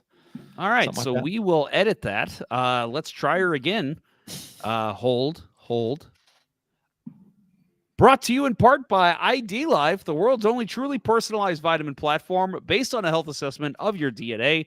Visit rockinthatidlife.com for more information. That's rockinthatidlife.com and get 10% off by emailing Dustin at rockinthatidlife@gmail.com and tell him Let's Go Blues Radio sent you.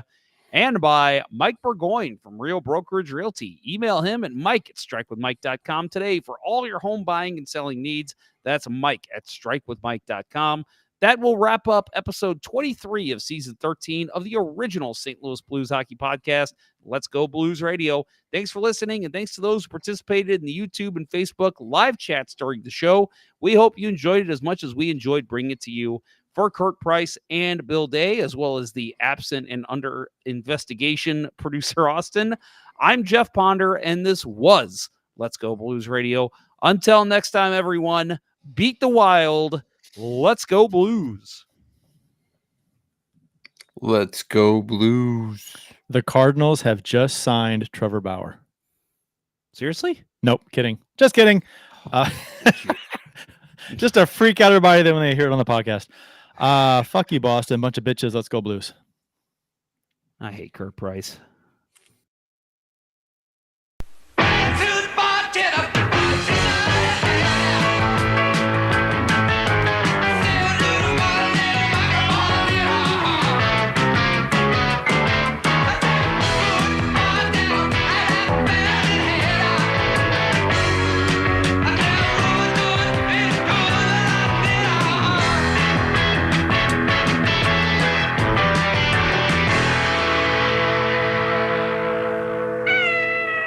Sit, Ubu, sit.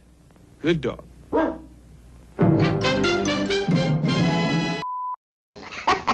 You thought I was going to say, son of a bitch, didn't you?